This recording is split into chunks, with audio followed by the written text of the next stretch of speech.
The Late Night Alternative with Iain Lee on Talk Radio. We have ways of making you talk.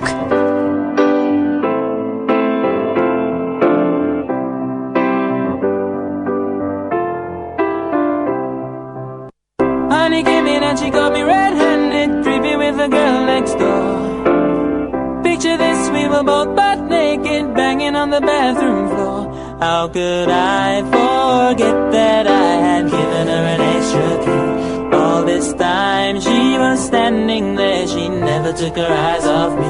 Oh, you forget the woman access to your villa. Trespass on a witness, all of your clean on your pillar. You better watch your back before she turn into a killer. Listen to the situation that you call the winner. To be a true player, you have to know how to play. If she say a night, convince her say a day. Never admit to a word where she say. And if she claim her, you tell her, baby, no way. Let it be, let it be, let it be, let it be. Whisper words of wisdom, let it be. But she caught me on the counter. Wasn't me. Saw me banging on the sofa. Wasn't me. I even had her in the shower. Wasn't me. She even caught me on camera. Wasn't me. She saw the marks on my shoulder. Wasn't me. Heard the words that I told her. Wasn't me. Heard the screams getting louder. Wasn't me. She stayed until it was over.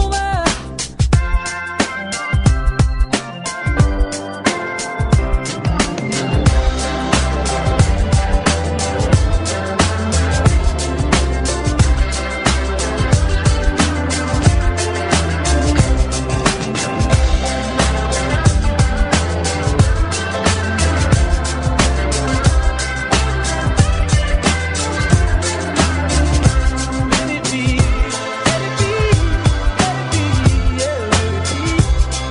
Oh, there will be an answer.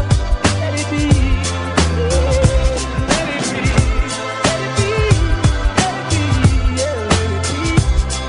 Oh, there will be an answer. Let it be, Yum, bum, bum, bum, bum. I love the Beatles. What have you found? What have you found? Topics for tonight's show. What? Hey, what? Our show? Have we No. got topics? No. Whose? I'm guessing. James Wales. Okay, let me guess. Oh, by the way, can I just say, you know, everyone was doing that thing about that poor girl that was fostered by the Muslim family that didn't speak English. Yeah. They spoke English. Anyway, it was everyone got the story wrong. They spoke English. So topics for tonight's show. Let me think. For James Wales' show tonight, something controversial. Something about drugs. Zero tolerance towards drugs policy. No, should cannabis be legalised? There we go. Oh, jeez. And let them, after that, we'll do a tax vote on should we bring back hanging? No, Should that's tomorrow. Should cannabis be legalised? Guys, come on, guys. We don't need these old tropes, do we? They did talk about the Muslim foster care. She spoke English. The family spoke English. It was mixed race family and they spoke English. Everyone got it wrong. Boy, oh boy. And yet you've not heard everyone coming out going, oh, we're really sorry. It turns out that the family that we said didn't speak English. It turns out they actually did. They spoke English. Yeah, they spoke English. So that's one. Any other stories we can debunk? Notorious cat killer almost caught, so not caught. Okay.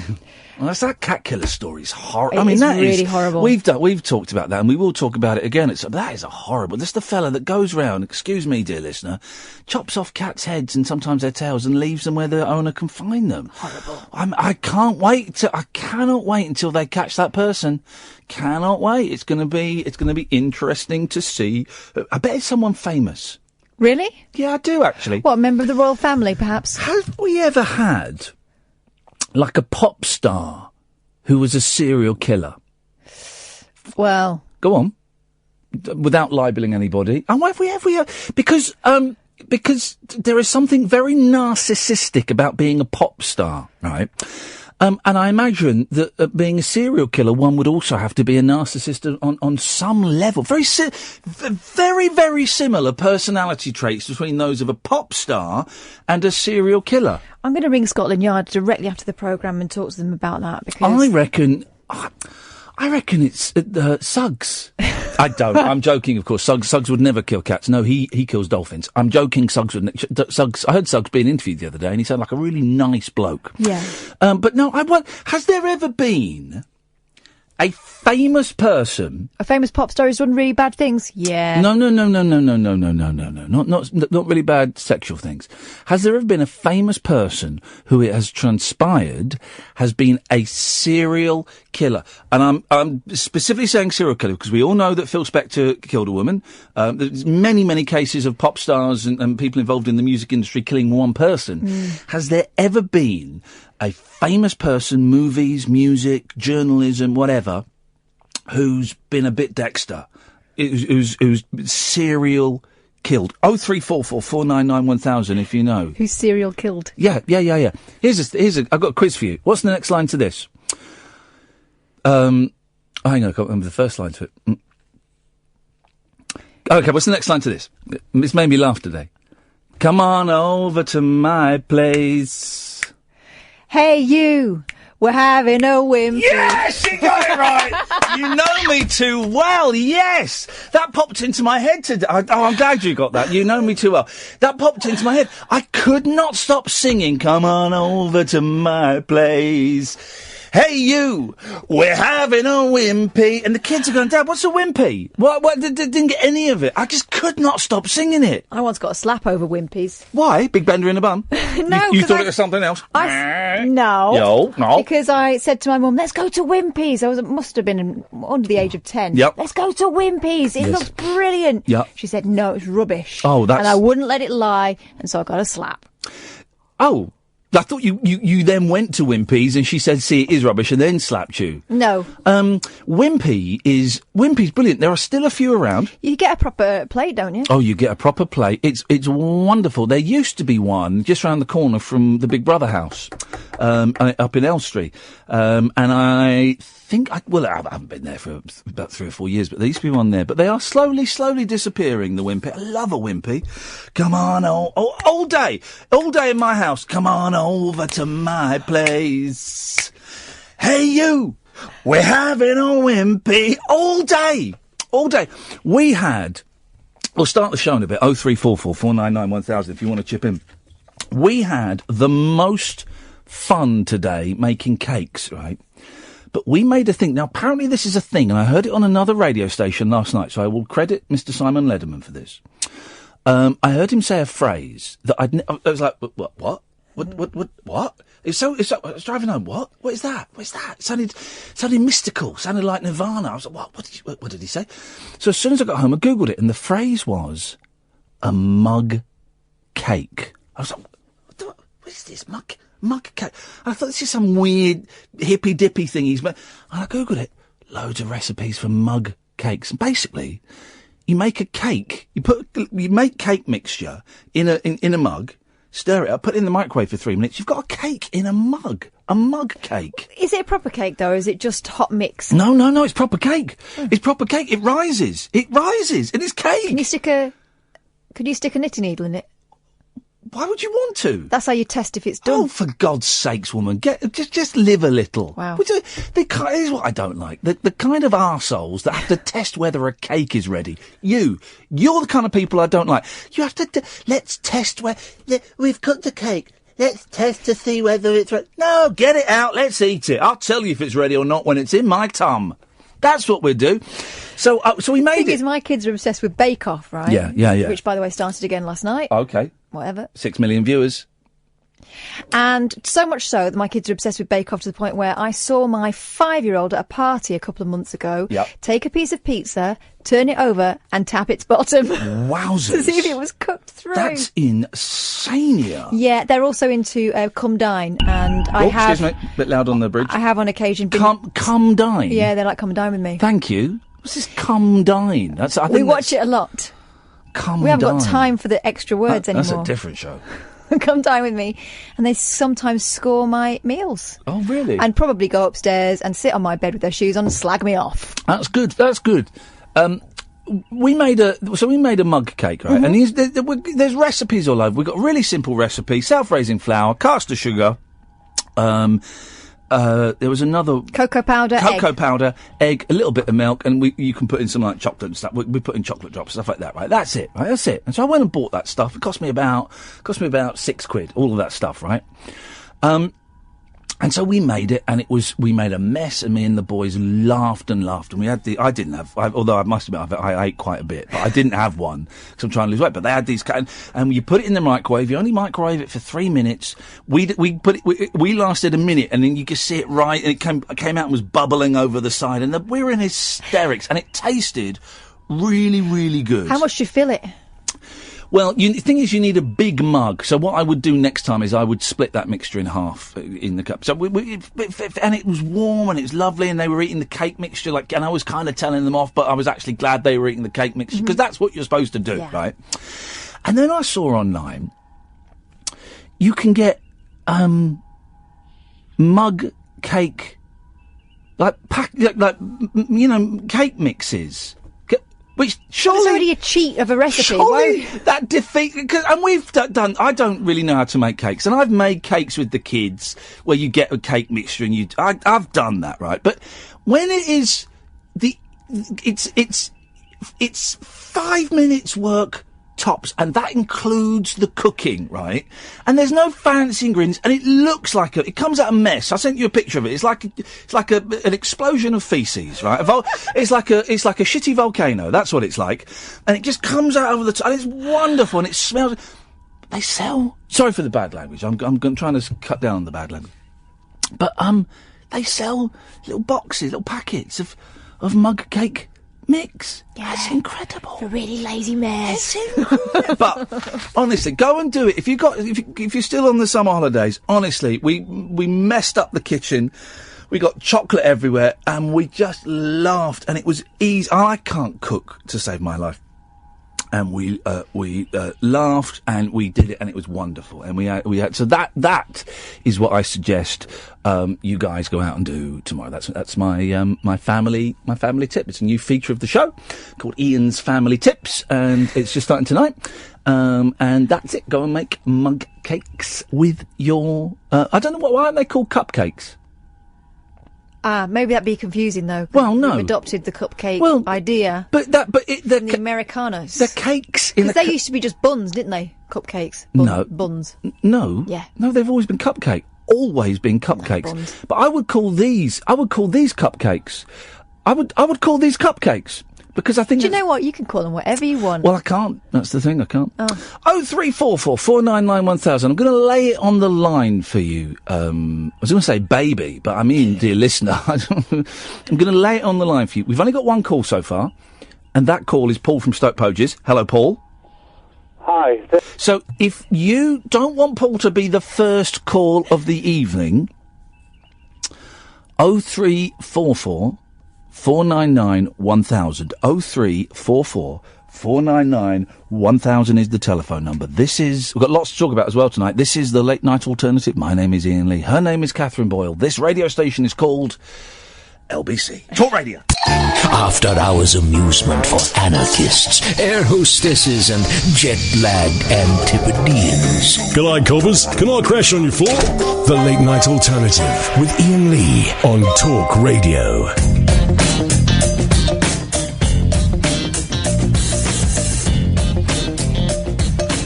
Right, for everybody, we're asking pop stars who are serial killers. Right. 3 of you have suggested Charles Manson. Where do I begin? People say, oh, he's released records. Right, okay. Let's get rid of the Charles Manson. First of all, I think he's released like 1 album, maybe 2, but they're bootlegs, and they were recorded in prison, right? He never had a record out when he was outside. He wasn't a pop star. Did he have any pop? How many pop? Where did he get to in the Billboard Hot 100 or Cashbox or Top of the Pop? Where did he get to? Oh, nowhere, right? How many people did he kill, Catherine? None. Well, not directly. That we know of. Well, he does say that he killed an African American gentleman and threw him down a well. But he did not commit those the murders directly. So Charles Manson does not count, dear listener. 0344 499 1000 is the telephone number. Let's quickly have a look at some of these texts, because some of these are quite nice. Particularly one from Robert. I was going to say Richard, it's Robert, who he's gone to New York with his family and was inspired by us to go to the Stardust Diner, which is where we went on it's the first day. It was seem a lifetime ago. Will you describe what the Stardust Diner is like, Kath? Okay, it's like a 1950s. You remember the diner in Greece? A bit like that. 1950s proper diner with shiny surfaces and formica and all that. Yep. And the difference is the staff that wait the tables also get up and sing, and they don't half sing. It's on Broadway, isn't it? Yeah. And they're all kind of part-time Broadway They're all off actors. Broadway. Yeah. So you'll be served your milkshake, and then they'll say, "Okay, now it's Dee Dee's turn, everyone." Right. And then someone will get up and sing, Defying Gravity or another show tune. Really loud and in your face. Literally in your face. We took some videos. If you go to my YouTube channel, youtube.com/rabbithole, you'll see some videos there. Robert went with his family and said it was great. And we got sung at, much to the embarrassment of my eldest son. Boom. Fantastic. Everybody needs to embarrass their children. And Andrew is saying, Ian or Kath, where and what time Sunday for the game of Had? This is happening this Sunday. We're playing Had, /Tag, /It. It will be filmed to go on the rabbit hole. And it will be 3:00. We'll get there about 2:45 for a 3:00 start. It'll be near Speaker's Corner. Okay, in fact, near Speaker's Corner, there's like a sort of little kiosk that sells ice cream and stuff. As you look at the front of that, we'll be standing to the right of that a bit. Okay, so come and find us 3:00, Speaker's Corner, Hyde Park, for about an hour. So you're all welcome, Andrew. I look forward to seeing you, Paul. Hello? Yeah, someone called in, and it's Bruce. Good evening, Bruce. Hip, hip, hip. Hip, hip, hip, Bruce. Speaking of Hadler, it's Bruce. You came and played last time, didn't you, man? I know, and I can't come this Sunday, unfortunately, although I didn't win. So no, that's fine, mate. Listen, hey, Bruce, Bruce, there is no shame in admitting you were absolutely awful at it. You were sub-dredge. And that you can't stand another humiliation. There's no shame in that, is there? I will admit that I was definitely all those things. Both of you were sub-dredge. Oh God, I couldn't. Yeah. But it was fun though, wasn't it? It is one of the highlights of my life. I'm married with children. Now you're being silly, but I'm glad you enjoyed it.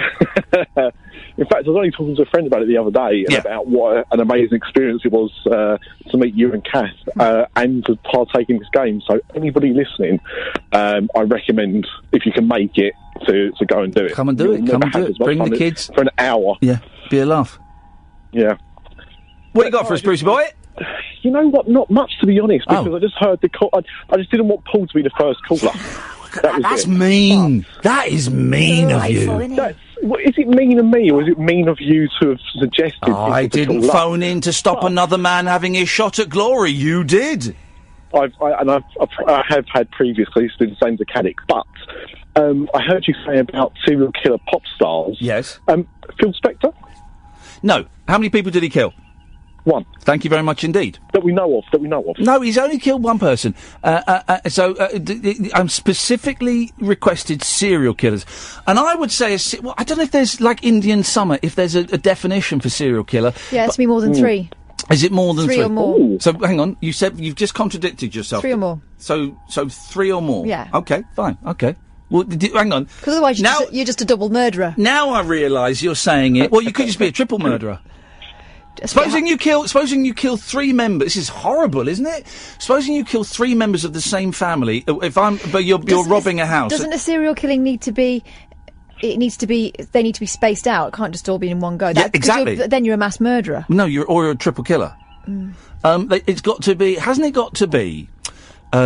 Spaced out over a period of time, and they have to follow the same pattern. So you can't be like, I go out and I shoot someone, then I go out and I like run over someone, and I go out and stab someone. They've got to follow the same methodology. Like I've got to leave like a playing card with the ace of diamonds on there, or something like that. That's a serial killer. What's a macabre start to the show? Is there actually one, or is this just you're trying to find out? I don't know. I don't know. That it just. I think that there is and we'll expand it from pop stars, right? But I think there are so many similarities between famous people, mentally famous people, and the clinically insane. There's a lot of similarities between them. Narcissism, wanting to be noticed, wanting them to be the centre of attention, frustration and anger at other people. Definitely. Well, that sounds like many of the callers to this show, including myself. Is there anything you want to tell us, Bruce? I love calling into radio shows. Goodbye, Bruce. Wow, that got a little bit... Wow, I'm going to have to... Did Bruce just confess? Yes, he did. On the air. 0344 499 1000. Good evening, Paul. Hi, how you doing? Good, thank you. I did hang up after you said you didn't want me to be the first caller, but you called me back. No. Did you? Yes, you did. There's no need for that. You called me back. So well, I'm not the first caller. Well, no, I didn't. Sam did, and Sam is young and naive. He's not yet a man, but he will be. I'll make him into a man. Don't you worry. Is Sam a serial killer? We just don't know, and we're all joking about it. But maybe I'm joking about it because I'm a serial killer, and that's what I would do. Well, you do come from the Brit world, so it'd be obvious. Have you ever considered a career in stand-up comedy? No. Good. No, I haven't, no. Good. No, I haven't, no. Because I would not last 2 minutes, would I? No. Especially in the Jolly Londoner, no. In Druggy London? The Jolly Londoner. Okay. Or the linchpin. What did you call it? Slough Bants. Well, yes. What did you call him for? I called him for... You were talking about cakes and cupcakes and things like that. Okay, this sounds like total nonsense, but it's the truth, right? My dad has gone to a dancing night, he goes every night, to a thing called Ciroc. On his way home, he passes a KFC, and I ask him to pick up for my dinner tonight, on his way home, a Zinger Burger box meal that has 2 crispy, spicy chicken wings, Jesus Christ, a corn on the cob as the side, and I'll have a lemonade with no ice as a drink. Now that sounds total nonsense, doesn't it? All of it. That sounds like a dinner. Sounds like a meal that you'd order from Kentucky Fried Chicken. I don't... but if he's gone to Ciroc, a Zinger Burger with a corn... It all sounds... I imagine a Zinger Burger's got a bit of a kick to it, a bit spicy, is it? Yeah, it's a spice, yeah. Right, okay, so I understood that. Next bit. Okay, it just all sounds like... Say an alien landed in my garden and wanted to abduct me. Yes, well... Okay, right, and I said that I'd had that. We should be so lucky. They'd get in the spaceship and run away straight away, wouldn't no, they wouldn't, because either they've been monitoring our Earth radio waves for the past 50 years and have learnt English through that, or whatever you said, if you said, hello, my name is Paul, and, that would sound like alien to them, because it's literally alien to them. I suppose Stoke Poges sounds a bit alien, doesn't it? To aliens, yes. Yeah. Here's the thing, though, Paul. Every word uttered on this planet would sound alien to aliens. No, because aliens can speak our language, for goodness sake. Well, which language? The Earth language? The English, they can probably speak flipping Latin. Well, you don't speak Latin, you write it. Yeah. Yeah, but you use words that originate from Latin. Right, but am I right, Catherine? The English isn't a Latin-based language, is it? No. Okay, can I finally say today... No, wait on a minute. You can't just come on and say all aliens speak English and Latin and then try and move on when that has clearly been disproved. Okay, can I say finally, right, today is the National Day of the Toasted Marshmallow Day. Thanks very much for calling. I mean, I know I say you can call in with absolutely anything, but, maybe we need to impose standards. I don't know. Maybe we need to impose standards. 0344 499 1000 is the telephone number. But Catherine and I have had the most marvellous evening before... I tell you what, let's have a break. We'll come back. We'll tell you about our brilliant evening we've just had. Dead of Night Discourse for disco queens. I'm related to Jedward and Dolly Parton. Dairy farmers and distant fathers. Yeah, whatever. The Late Night Alternative with Iain Lee. Doing lots of things that we don't know about, we can't control. On Talk Radio. Yeah, it's great. I love those jingles, and there are loads of them that I haven't heard yet. The boss said there was loads. Don't forget, dear listener, we are living in very, very exciting times. If a show this week is really something the show's Monday to Friday, 10 o'clock at night until 1 o'clock in the morning. You can listen on DAB, you can download the Talk Radio app, or of course you can listen online, www.talkradio.co.uk. So all these different ways of listening. And if the show is a rockin', then we're having a radio lock-in. That's the thing I came up with. I couldn't remember what rhymed with rockin'.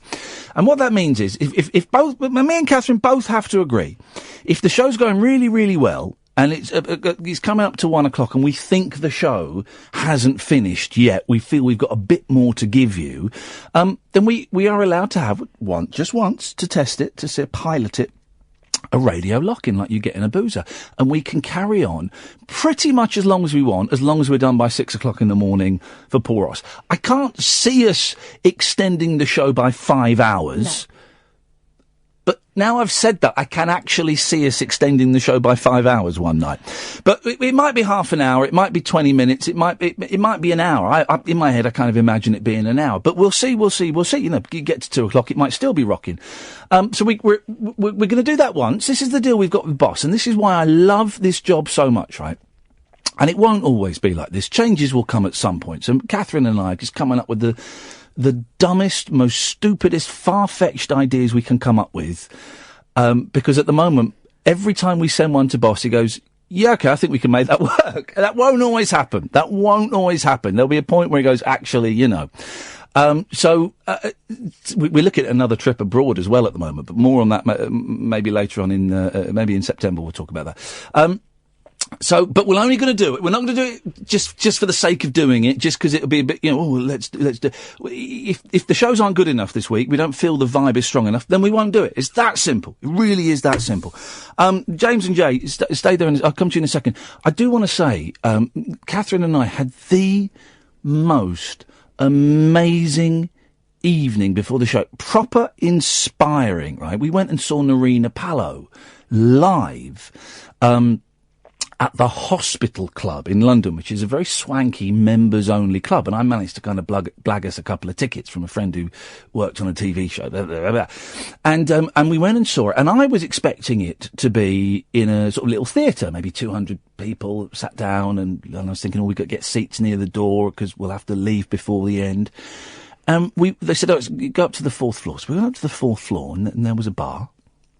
And it was a bar gig. She was doing a bar gig, basically, in this wonderful room, this tiny stage that was about 6 inches high. And there were, I don't know, maybe 150, 200 people there. I don't really know.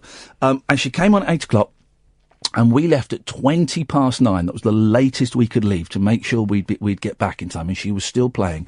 And it was her on keyboards. There was a guitarist, bass, drummer. There was another keyboardist. And there was a little string section, 2 violins and a cello.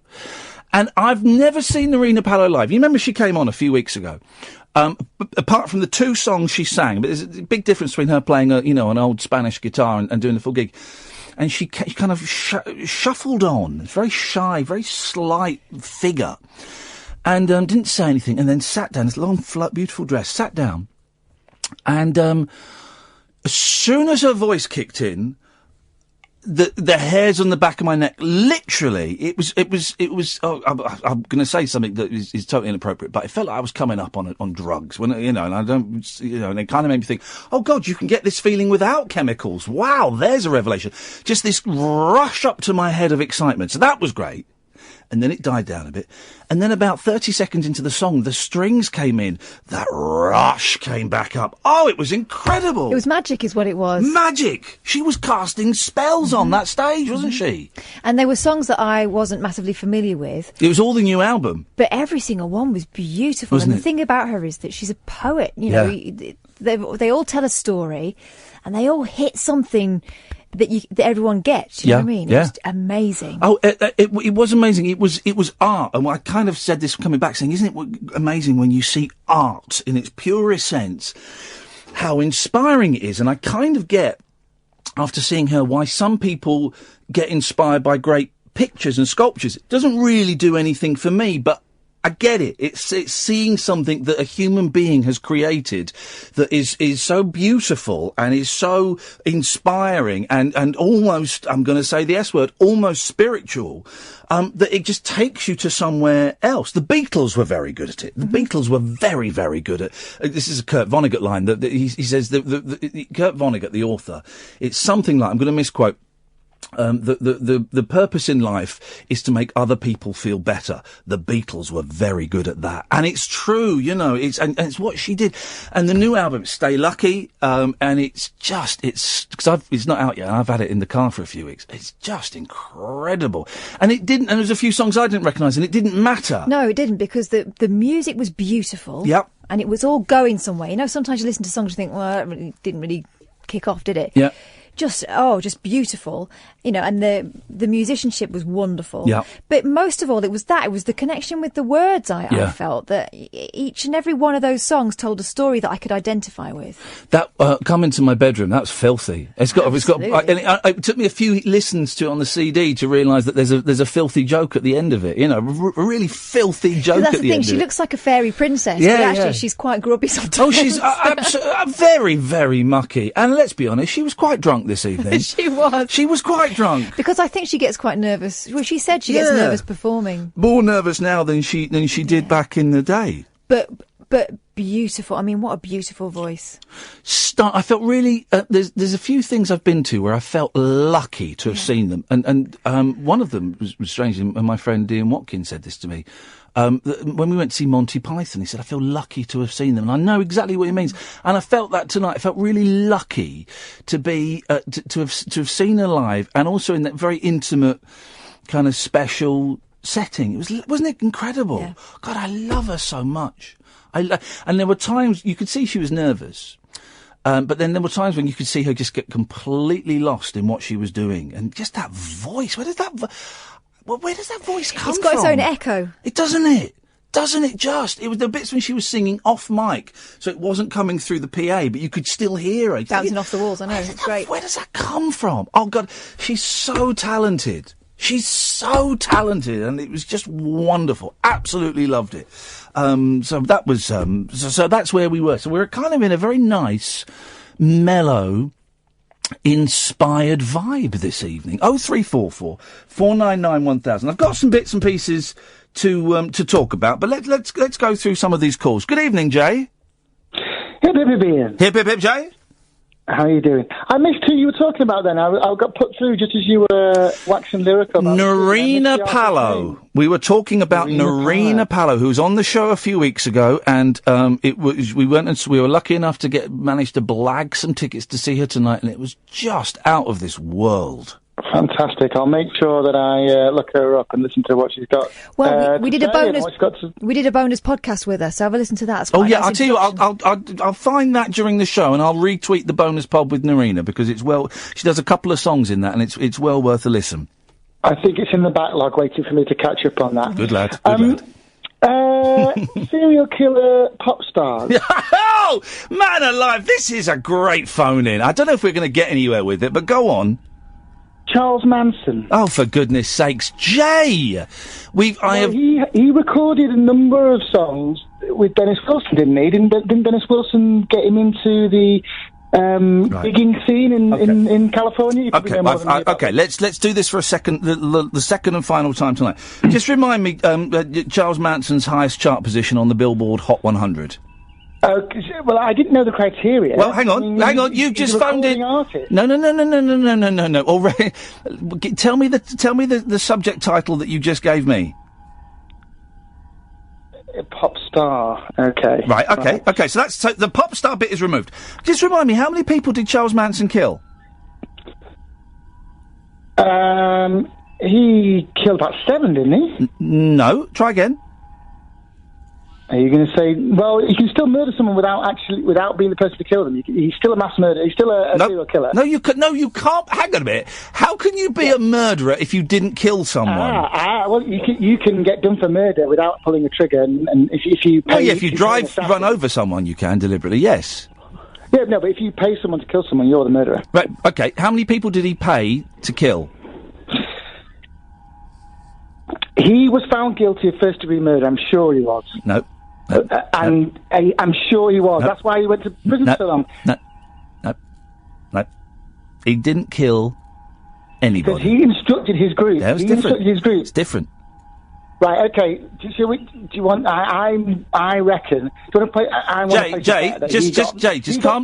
murder convictions. Jay, calm down for a second. Just, if you look on the floor... If you look on the floor around you, I think you might have seen a couple of straws that you dropped. Do you want to go and just pick them up and clutch them again? Because I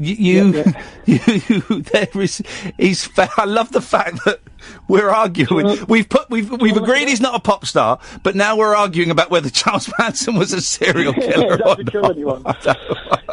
I think he got multiple life sentences for multiple first-degree murder convictions. I'm pretty sure he did. Do you?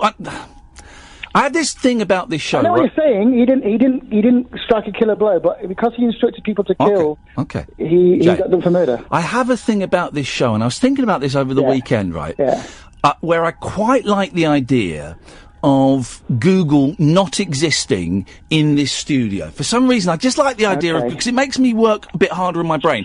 But then part of me thought, well, that's a bit contrived and a bit, and a bit, I tell you what, no, I'm going to stick with the rule. Google does not exist in this studio. So, Jay, I'm going to say you're wrong. Other people at home, you're welcome to use Google if you want, but if you know, what was Charles Manson? This is proper late-night radio phoning, by the way, Jay. Thank you, mate. Thank you. This really is what I wanted this show to be when I got the gig.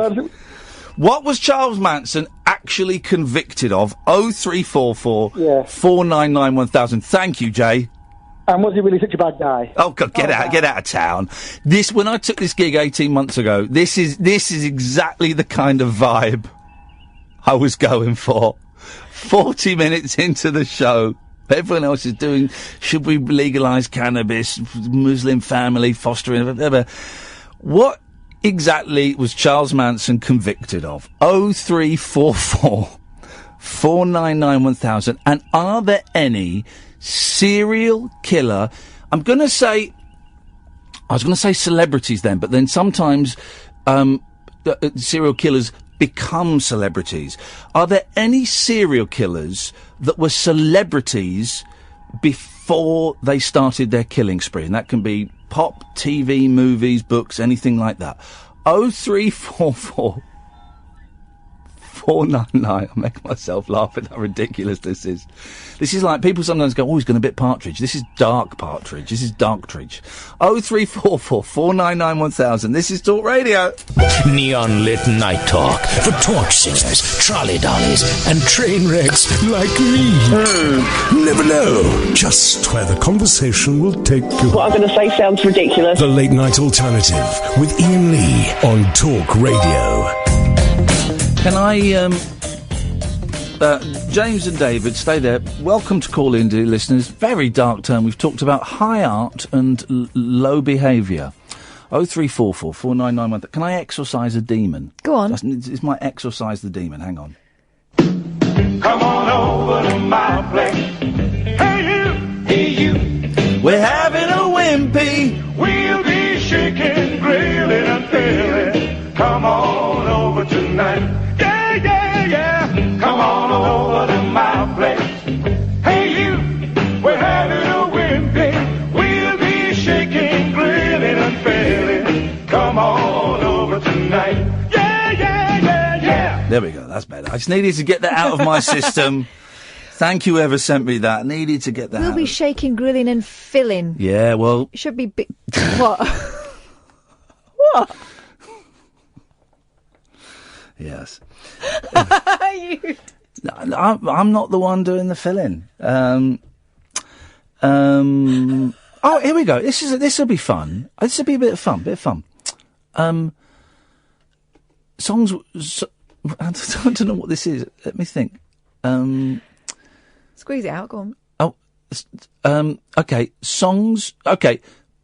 It's not songs though. Songs or albums that have the phrase "come on over" Okay. in them. Well, you've got Shania Twain's "Come On Over." Yeah, exactly. She's back. You know, I nearly kissed Shania Twain once. Yeah. Yeah. She got out of the way quick. Well, it was a skit for TV, but yeah, I was with Shania Twain. I interviewed Shania Twain. Be still, my beating heart. She didn't get snaffled by Seinfeld. I love Shania Twain. I think she's great. She's good. So Come On Over. And there's also Come On Over by Christina Aguilera. Come on over. Okay, what's the one that's please don't sing them because then it knocks the one in my head out. So please don't do any more singing. Okay, is that all right? Only if you don't. Okay. Okay, the Shania Twain song "Come On Over." I already said that one. No, that's the album. Yeah. There's a song. Come on over. Come on. No singing. No. James, can you think of any songs or albums that have the phrase "come on over"? Because it's it's a common phrase. There must be loads of songs with it. You know what? Even Googling it, I can't really find any common ones. Oh. So sorry, I know Google's banned. Well, no. Here's the thing. I'm still not sure on the Google thing. I wonder if it's a bit contrived, but I just think it makes me think harder. But Google is certainly for this evening is banned in this studio. But you listeners can use it. I'm not like James O'Brien. If you can phone up and either say you've Googled it or just lie and say you read it in a book. I don't care. Well, apparently Olivia Newton-John did one. What was it called? Come On Over, I think. And how did that one go? Just make it up. If my life gets like a jigsaw with the pieces, that's the place. Come on over, put a smile back on my face. Well done, buddy. Well done, James. It could have been her, couldn't it? What I did there was I threw down a gauntlet, and without a moment's hesitation, James bent down and picked that gauntlet up. And not only did he do that, he knitted an extra one. Well done, James. Well done. Well done. Ian, I'm resurrecting a kind of old feature of yours. Name That Silence. Oh, that was good, I enjoyed that. And I thought that was a moment of genius, and everyone kind of went, what? Where I would play a silence from a song, and people had to guess what the song was. That was a good feature, It was good. I remember looking for silences very hard. Yeah, okay, go on then. But I was listening to a song the other day, and I thought that's a good silence. So I'm going to play you the silence. Okay. You've got to guess what song it is. Well, it's a kind of it's a break in the music. Yeah. It's not exactly a silence. It's fine. Yep. Okay, go.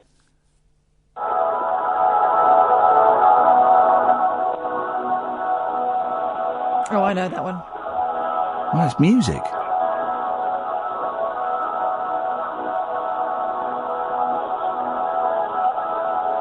I don't get it. I can hear music. Can I? Is that my tinnitus? Can you hear my tinnitus? I can hear your tinnitus if that's tinnitus. For Americans, tinnitus.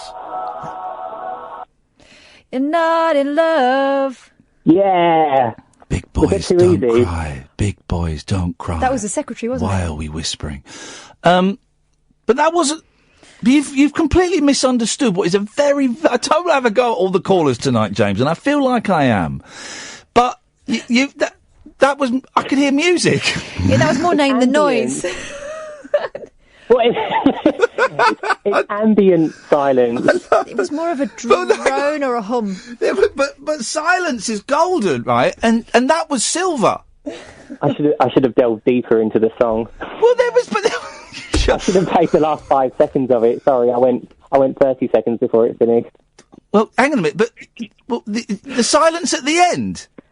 That's just the end of a song. It's a notable silence. It's one of the most famous silences. You can't just play the end of a record because that's every record. It makes up about a third of the song, that silence. But there's no silence there. There was noise. I heard it. You know, I'm going to return one day with a silence. I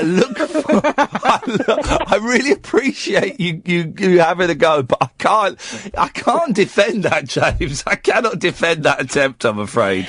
I will be back with silence. Thank you very much indeed. Have a good night. Cheers, James. Thank you for the call. Okay, here's one. Thank you. Whoever sent this in, you didn't put your name on the text, so it's mine. Why don't you come on over, Valerie? Come on over. I bet it's in loads of songs, because it's a phrase, come on over. It's a common phrase, and it's like what kids would say. It's like teenagers say, come on over. And a lot of songs are about teenagers, kids in love. Come on over. I bet Dolly Parton's done a song. I was just thinking that. That's so weird. I read your mind. It's not weird. I read your mind. Very, very straightforward. So this is what we've got so far tonight, right? Because there's a song called I'm thinking of Two Doors Down. There's a... Laughing and drinking and having a party. Is that got Come On Over? Two doors down there, laughing and drinking, having fun. Here I am, I'm sitting there feeling like I'm No, it doesn't say. No, it should do, So here's what we've got so far. Are there any famous people, and again, people on Twitter are annoying me, right? I've said, I've made it really clear, right? That serial killers that were famous before not famous for their serial killers, and loads of people said, oh, there's this guy and he became, no, that were famous either in movies, music, books, literature, whatever, but behind the scenes they were also serial killing. Charles Manson, we've discovered, was not a serial killer. He was convicted of mass murder. It's completely different. So it's just rubbish. There is that one theory, disproven, of course, that a Prince of Wales was actually Jack the Ripper. Yeah, Charles, this is true. Prince Charles has got a time machine and he went back and... No, Charles, different one. Okay. Different one. Well, let's go to David Babcock. Hello. Hello, David. Oh, Christ. Your voice is clearing up. We had great fun, Catherine, when you were away. I don't know if you heard it, where I got David Babcock. There was a story in the newspapers about rude number plates. Oh, no, I didn't. Oh, it's very funny. The DVLA banned some rude number plates, and they had the number plates in the paper. And oh, Jesus, that went in my ear. Got a wet ear now. Sorry. And David's voice, he'd lost his voice, and he sounded like Phyllis. And I gave him the letters and numbers on the number plate, and he read out the words in the voice of Phyllis. I had to dump two of them. Yeah, I did. Yeah, I did. It's very, very funny. One of my probably my favourite bit of broadcasting I've ever been involved in. I missed it. Having a psychic who's lost his voice, sounding like Phyllis, reading rude number plates. It doesn't get any better than that. Glad to be of service. I bet you are, cheeky. Hey, can Kath not listen? Oh, my throat really has... Can Kath not listen for a second? Yeah, Kath's not listening. We're supposed to listen all the time. Well, it's my job. Kath, take your headphones off, and you can watch on Periscope. Take your headies off. Take your headphones off. Take them off. I don't want to upset her. And put your fingers in your ear and just hum. Do a low hum to yourself. Go on. Right. I think I've got a girlfriend. Oh, what makes you think that? Well, I did a live broadcast on Facebook earlier. Right. Yeah, was her name Julie? No. It wasn't one of the cock lovers. It was. I was just. Can I listen yet? You can listen now, because I don't think you can be that disappointed. You've got to stop. We've been told we can't allow you to promote your fan club on here. Okay, you can't. He basically, I don't know why he thought you wouldn't want to hear. He thinks he's got a girlfriend. David, you're not upset, are you, Kathleen? Does that mean you won't send me any more pictures? No. Right. So I came to the end of this broadcast, and a lady said, because I didn't want to hurt you. Oh. Well, it's too late for that now. And it's too late to say sorry. Right, so, and this lady said, night, sexy. Oh, dear. So I instantly messaged her and I said, will you be my girlfriend? All right, Caddick. And I wonder if you could clear this up, because I don't know if this is too rude to go out. Yes. She said, and I'm not going to swear, she said, I'd quite like to suck your toe. Oh! Toe. Okay, toe sucking. Yeah, that's fine. Wow. Now, I'm just wondering, should I be approaching someone like that? Yes, you should.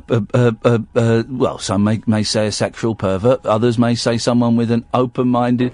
right. So, an open-minded... So, hang on a minute. You could hear what we were saying then? I heard what you said. Oh, yeah, okay. you were... I don't know if you noticed, but we're in the same room. Huh? I've noticed. I can smell it. What the hell's going on? Sorry? You can smell what? So, I think you should go for it, David. What's her name? Danielle. Okay, I think you should go. You should go out on a date with Danielle and film it and let her see it. Wash your feet. Wash your feet, for heaven's sake. Kath, you won't be too upset, will you? Well, I just think if if it's real, you'll come back. Will you give him your blessing? He has my blessing. Does he have your blessing? It's very difficult for me to say this, but, if that's what you want to do, I'm not going to hold you down. Although as much as you like her to, you've got her blessing, David. It's a date. Well, let us know. Well, does Danielle know this? Not yet, but she will. Okay. Well, good luck, David. Thanks for sharing that with us. Thank you. Good night. All the, I can't name them, but, yeah. God lovers. There we go. Thank you very much indeed. He sounded very upbeat, didn't he? Yeah, very. For the first time ever. I hope she doesn't toy with his, emotions. His, divining rods. With his pendulum. With his planchette.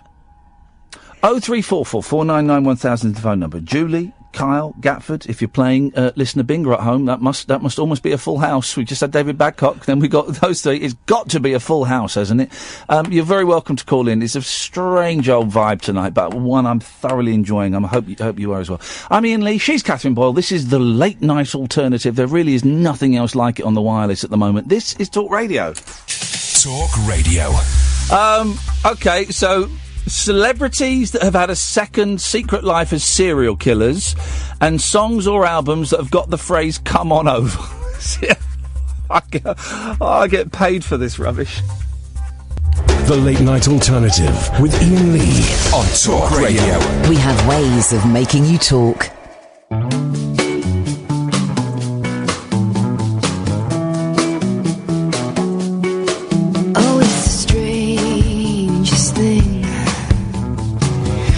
Wasn't looking out for anything. My boat had just set sail. I was flying as the wind prevailed.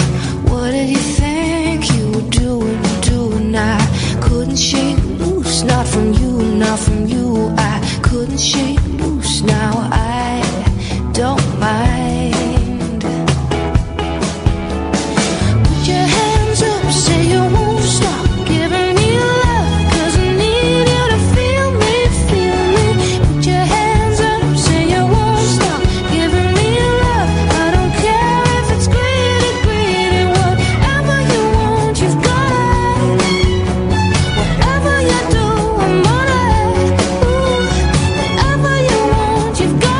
Just put your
Nerina Pallot. Man, she's so good. She's so good. I'm very disappointed because Catherine, I was umming and ahhing about buying a jacket from Gap for a long time because I you get vouchers. They never pay full price in Gap. Sign up to their thing. Literally every day, get a voucher, 40% off, 25% off, but random amount off every day. And I was umming and ahhing about this jacket that I saw. It's not the colour I normally go for. It's a light jacket. And I thought, I'm going to buy it. And they didn't have my size, large. I get large jackets from Gap. And then we went to America and I looked for it. Yeah. Didn't have it there. No. And then they didn't have every other size but large. And then eventually, I just went online. I'd have 35% off. Large. Boom. Ordered it. Beautiful. And I've not got round to wearing it, to trying it on. Well, I wore it tonight for the first time. It's tight. It's tight. It's not tight. I can button it up at the front, so it's not belly fat, right? But it's very tight on the shoulders. For example, when I went to the toilet at the concert and I washed my hands, I had to lean over to wash my hands. I couldn't put my hands out in front of me because it was very tight on the shoulders. And I can feel the ripping point. I can feel if I do that, it's gone. Mm-hmm. It's gone.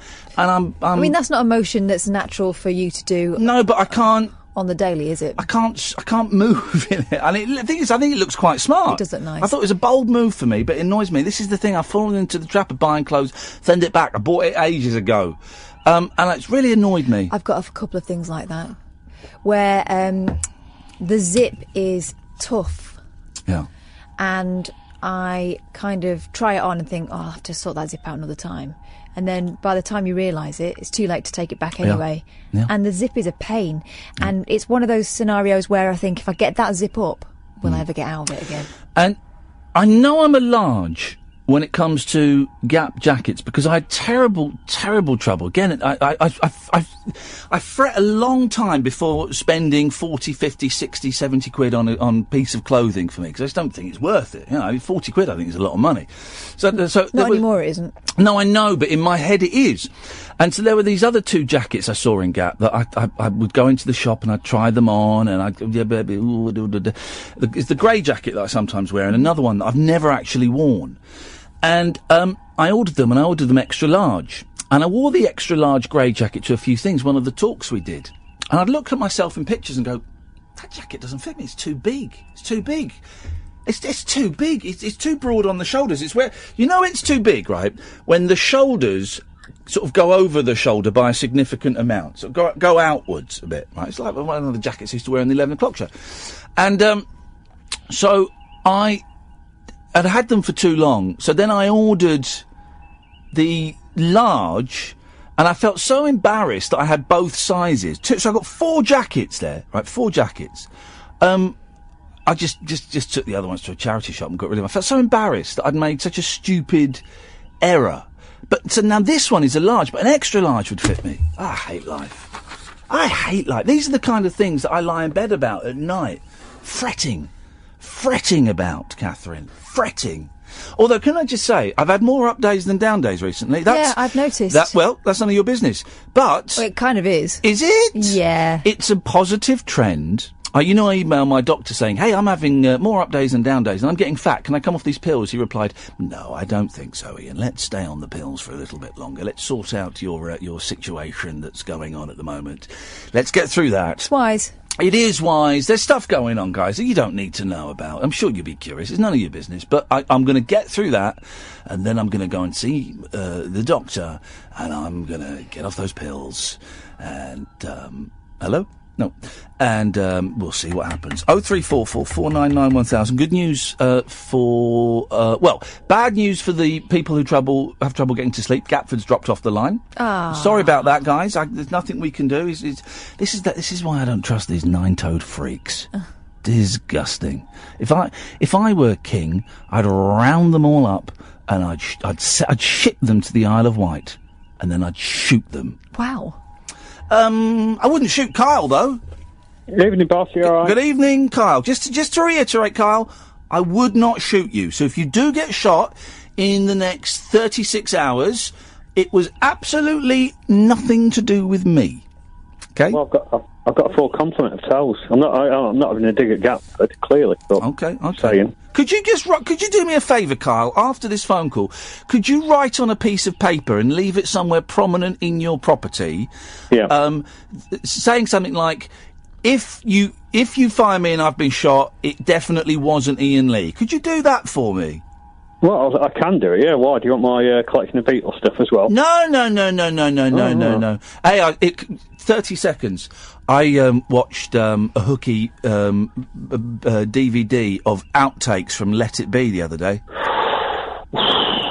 Not good. An hour and 40 minutes of outtakes from Let It Be. And most of it was quite annoying, and most of it was focused on. There's them. You can hear them rehearsing Get Back, but they're filming Yoko. But I tell you what was on there. I'd never seen it before.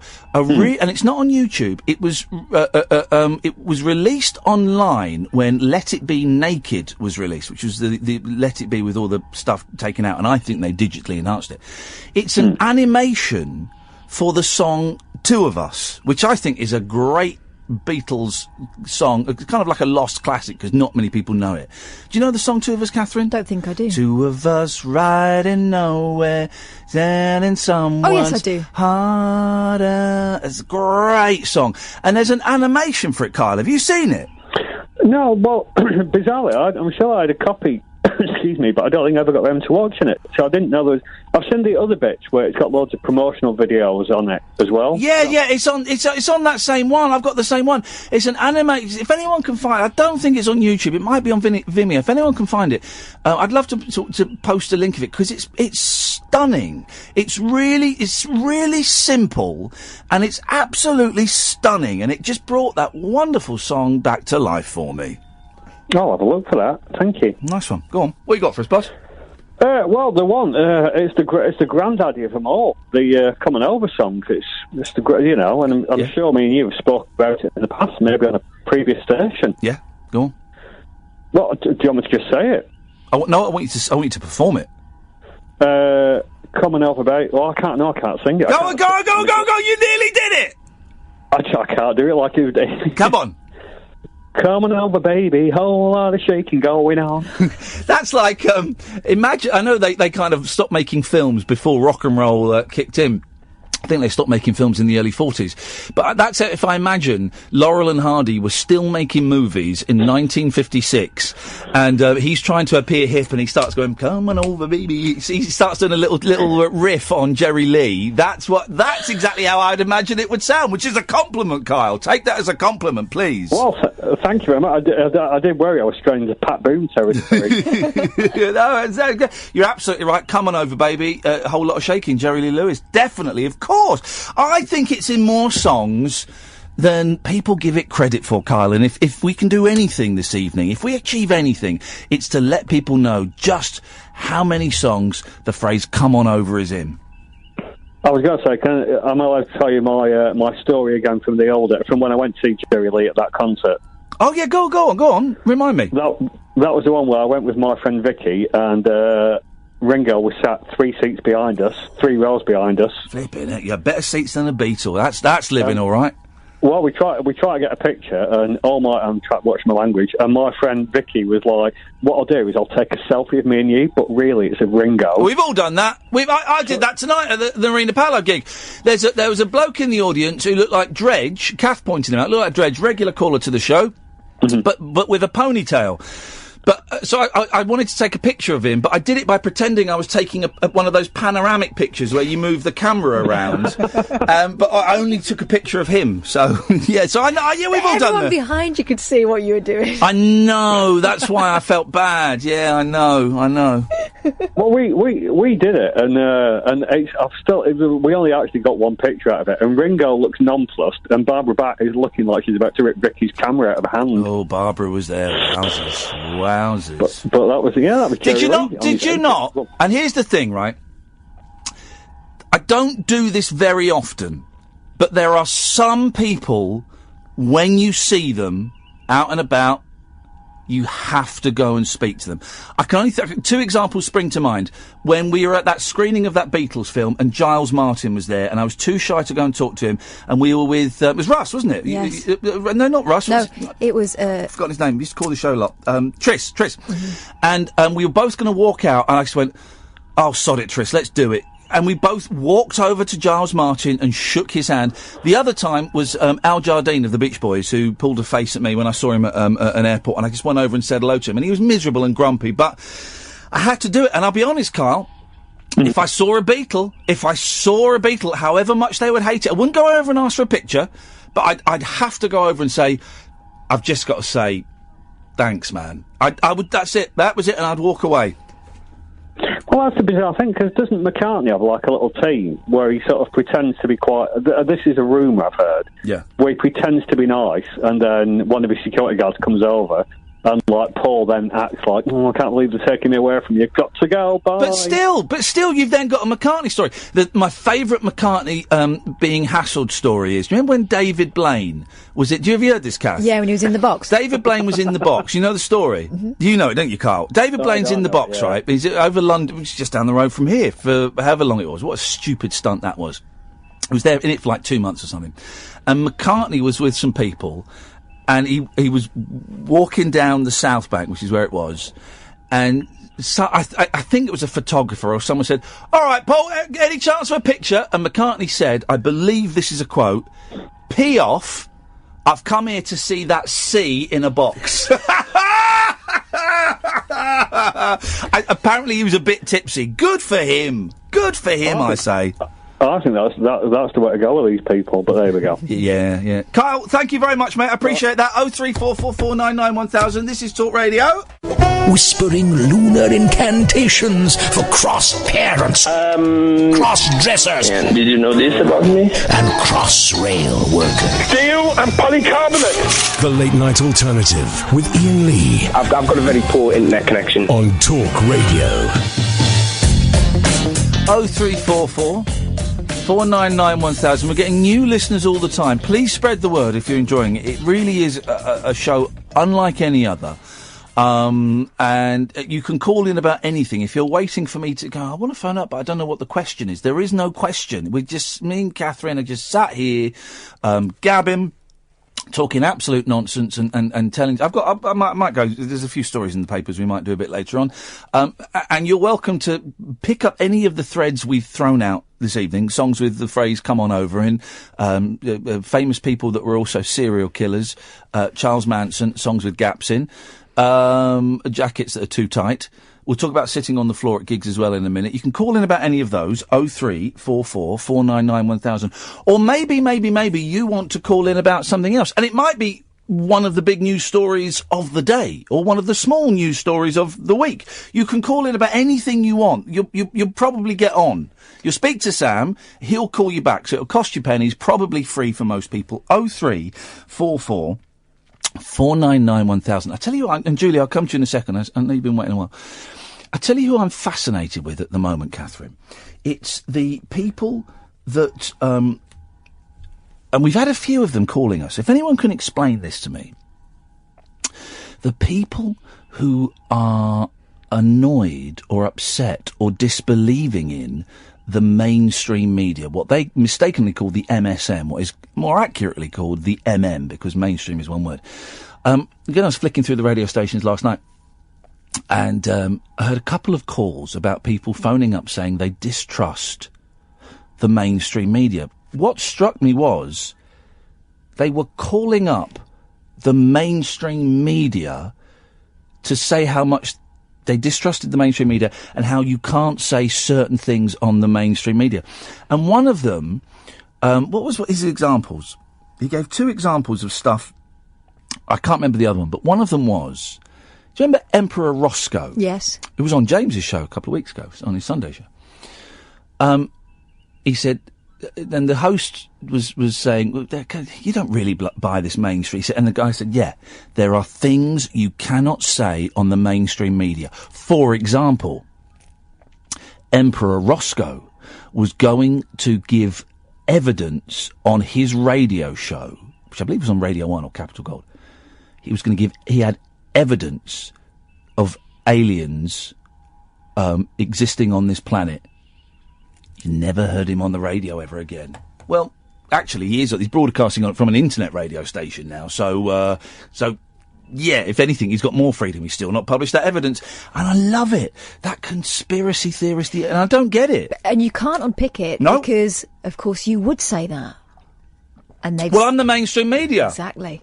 We are the mainstream media. You know, we have our Zionist paymasters. I know people, quite clever people, who still believe that we get some sort of phone call briefing us on what we are allowed to say and what we aren't allowed to say. Well, here's the thing. I think those cameras work. Let's move that. I don't. There are some people that believe, yes, we are. Some people believe you can't slag off Israel on the BBC. Not true.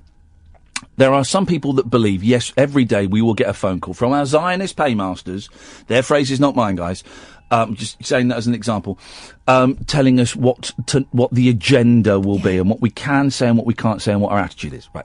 I think they're in a minority, but explore it for a second. There are others that just think that you and I are drones. Okay, we're drones, and the people at the top have, I don't know, hired us because they know that they are safe. That we are a safe pair of hands because we're dumb. We fit a profile. Yeah, we fit a profile. We are slightly left of centre. Well, speaking for myself, I don't know. I'm assuming you are slightly left of centre, sort of slightly liberal, but don't believe the conspiracy theories that abound. So therefore, we are safe broadcasters, and that's why we have this job here. And as soon as we start questioning it too much, then we get taken off, and it's Home Alone with Carol Malone. Is the slot. So maybe there is something in that. Maybe you and I haven't been red-pilled yet. Maybe we are blind.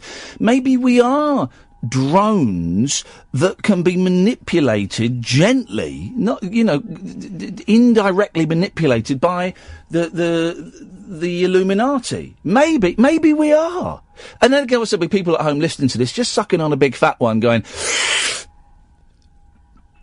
yeah, but they would say that, wouldn't they? Exactly. And that's the argument. Yeah, but you would say that, wouldn't you? That's the argument. You can never get past that argument. However much I say, well, Rupert Murdoch doesn't phone me up every day. Rebecca Wade doesn't phone me up.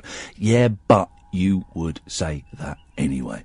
If anyone can explain, and we've had a few of these calls recently, and I like I say, you can as long as you're not inciting hatred, not swearing a lot, and you don't libel anyone. Those are the kind of three things. And we'll be the definer as to whether you're, the only one of those that's quite vague.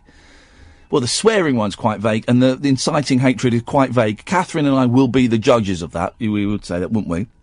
The libel one is pretty obvious. But you can call in about anything, and I am kind of keen. No, I'm not kind of. I am keen to explore some of these conversations. If you've got something that you don't think would be allowed on mainstream media, phone up and try it tonight.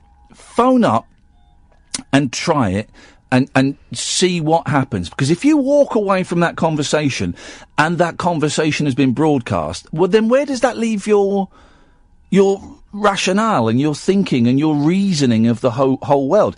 If it gets dumped and it doesn't go out, well, then there's your answer, guys. 0344 499 1000. Sam, stay there. Come to you in a second. Good evening, Julie. Good evening. Tick off your caller bingo idea. How is your perforated bowel? It's just, it's the same, but I'm good. When you say perforated bowel, does that mean that faeces is entering parts of the body it shouldn't?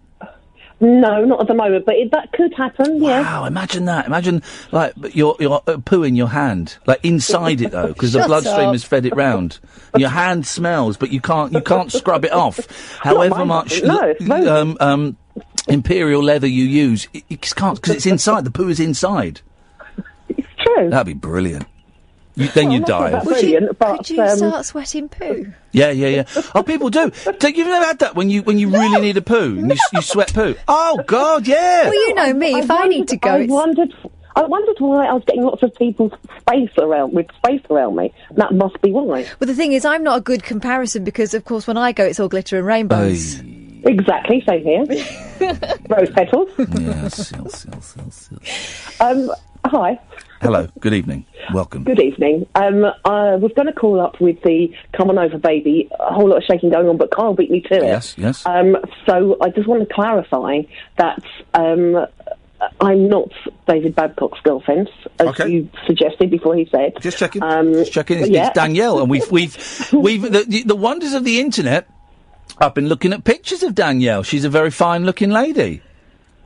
But I know that he has got lots of, let's call them bab lovers, shall we? There we go. That's better. Yeah, the kebab lovers. Bab lovers. Yeah. My friend Michelle Alpha, she is a big bab lover. Oh yeah, the producer. Yeah. So yes, and that was it really. And also just to say that when people call up and say about mainstream media, yeah.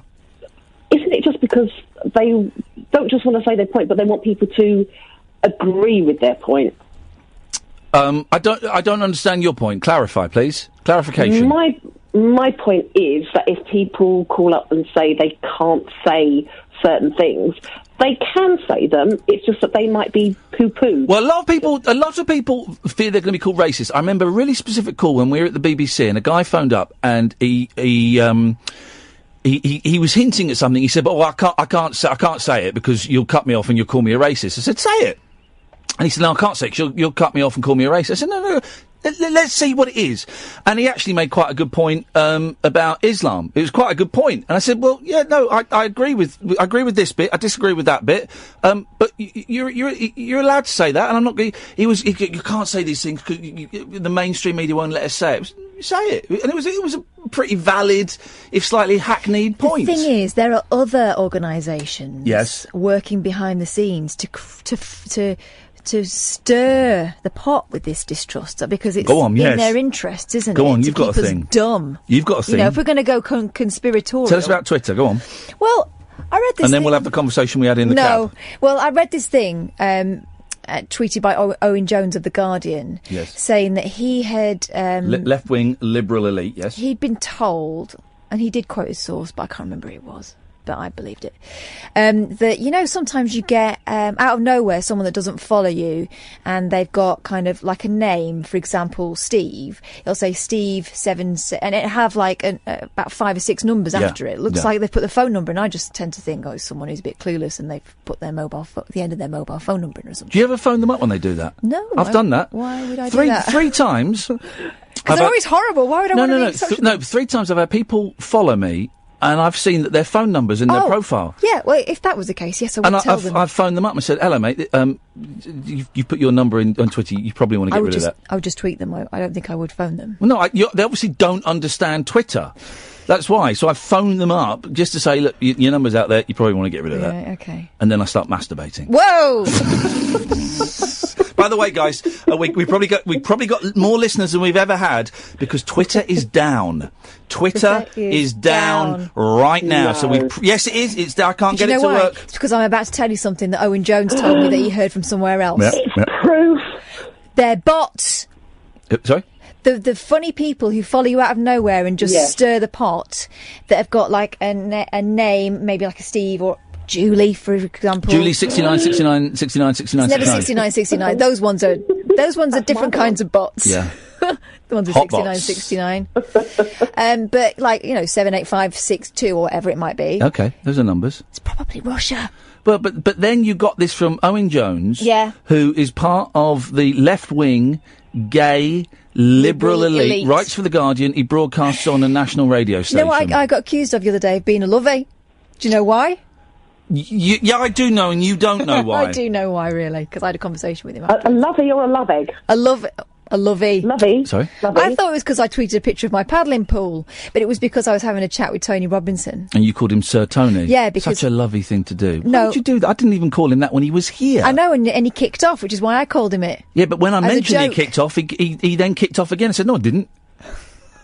I think he's muted me because I've tweeted him a couple of times and he doesn't respond. Oh, he's always DMing me. Should I ask him? Yeah, do. Have you muted Ian? Julie? Why does that make you a lovey? Yeah. Why does that make Kath a lovey? Because I was having bants with Baldrick and he was jealous. Thank you very much indeed. 0344 499 1000. Oh, we've got some great calls coming up. We've got Sam, then we've got Jonathan, then we've got Nigel. This next half hour is going to be absolute classic. If you've got a blank tape, put it in now. Hit record and play and pause. If you haven't got a blank tape, tape over the charts that you did on Sunday night, because this is going to be so much better. Get a bit of paper in the thing or a bit of sellotape over there. Seriously, this is going to be good. Moonlit musings from mums, madams, and meat packers. Oh, never mind, I must have misheard. The Late Night Alternative with Ian Lee. The station's brilliant. On Talk Radio. They make me smile, which is the point of them. Eddie has suggested celebrity serial killers. OJ, how many? Well, first of all, we don't know. You know, okay, at most he killed 2 in one frenzy. Not a serial killer, and obviously for legal reasons we have to say, of course, he killed nobody. He didn't, but he did write a book called If I Did It. Yeah, he did. In a strange move. I mean, I've seen the documentary. But is us even winking to the listener? Is that libelous? No. I don't know what it is with OJ. I don't know how much. I don't know what you can say because we obviously. Let's stay away from it just in case. What an almighty fall from grace that man had, though. I hope we can say that. Twitter is down, guys. We've got a big spike in listeners. Twitter is down. Good evening, Sam. Ian. Sam. How are you doing? Good, thank you, mate. What you got for us? Well, I was going to call up and dump on you, to be honest. Go on, buddy. Take a nice big fat dump on your desk. Thank you. Metaphorically. Yes, it's still an image. But, you know, I don't know if I should. I don't know if I should give you all my bloody problems because, you know, I don't usually do that to people.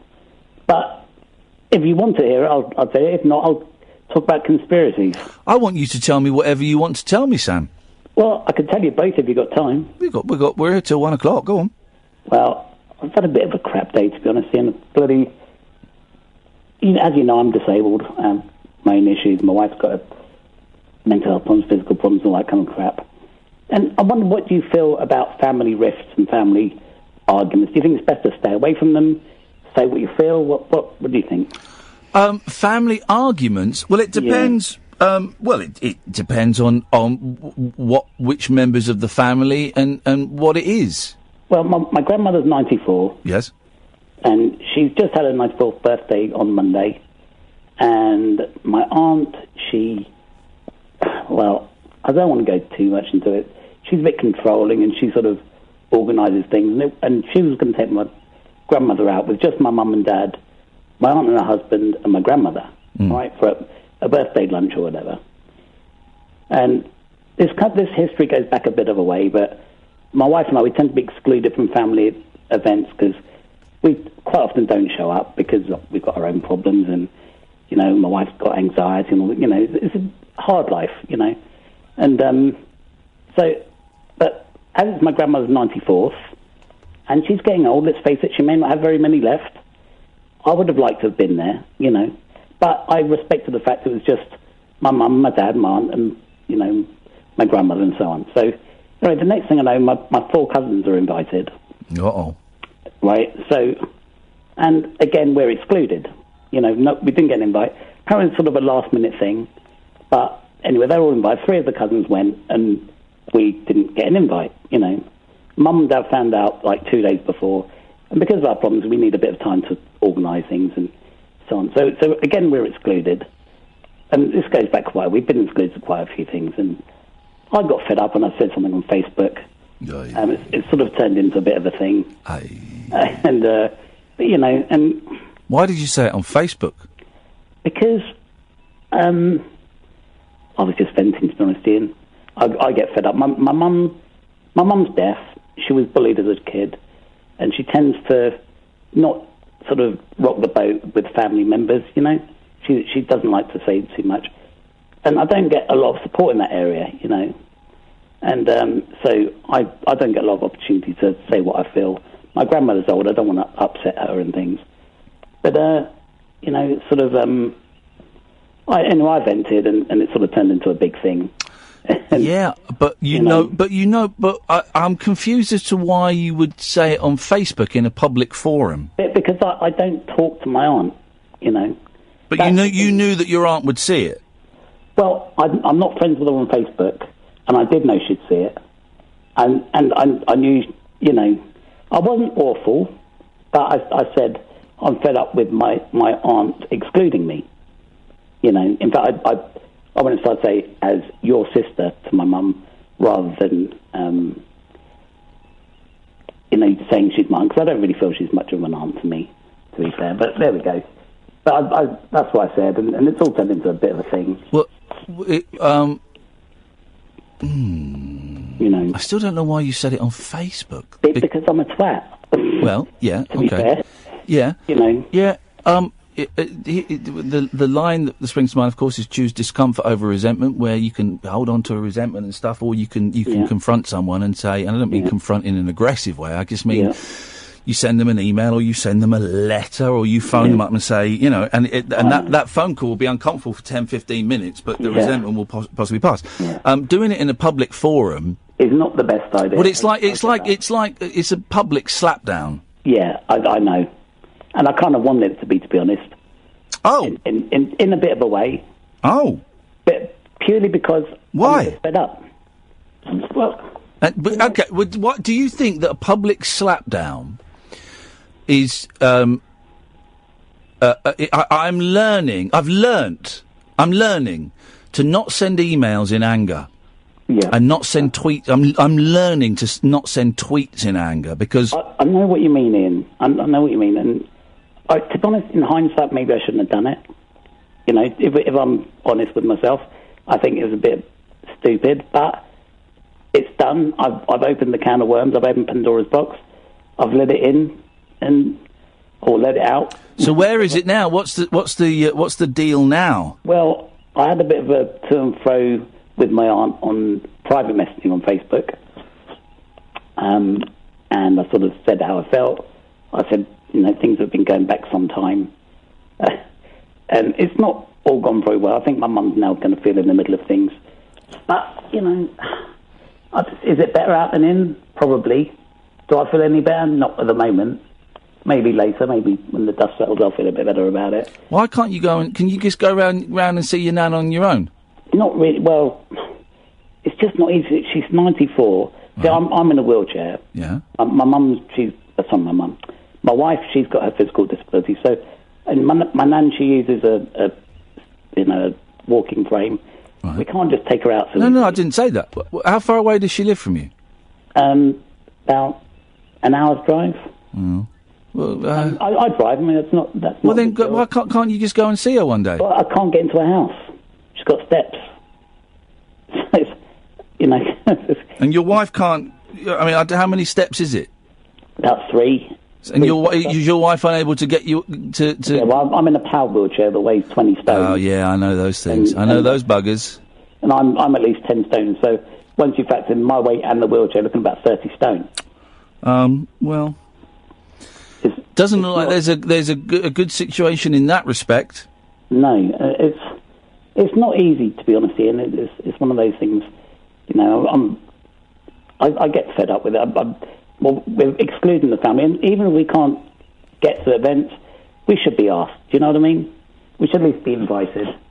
But maybe you said that you quite often you don't turn up. So maybe I always say if I'm coming or not. Do you know what I mean? How far in advance? Well, I need some advance. I mean, at least a week or so. So you always say a week in advance you're not going? I would try to, yeah. And sometimes on the day, if you know things really are not good for myself or my wife, sometimes you just have to make excuses on the day.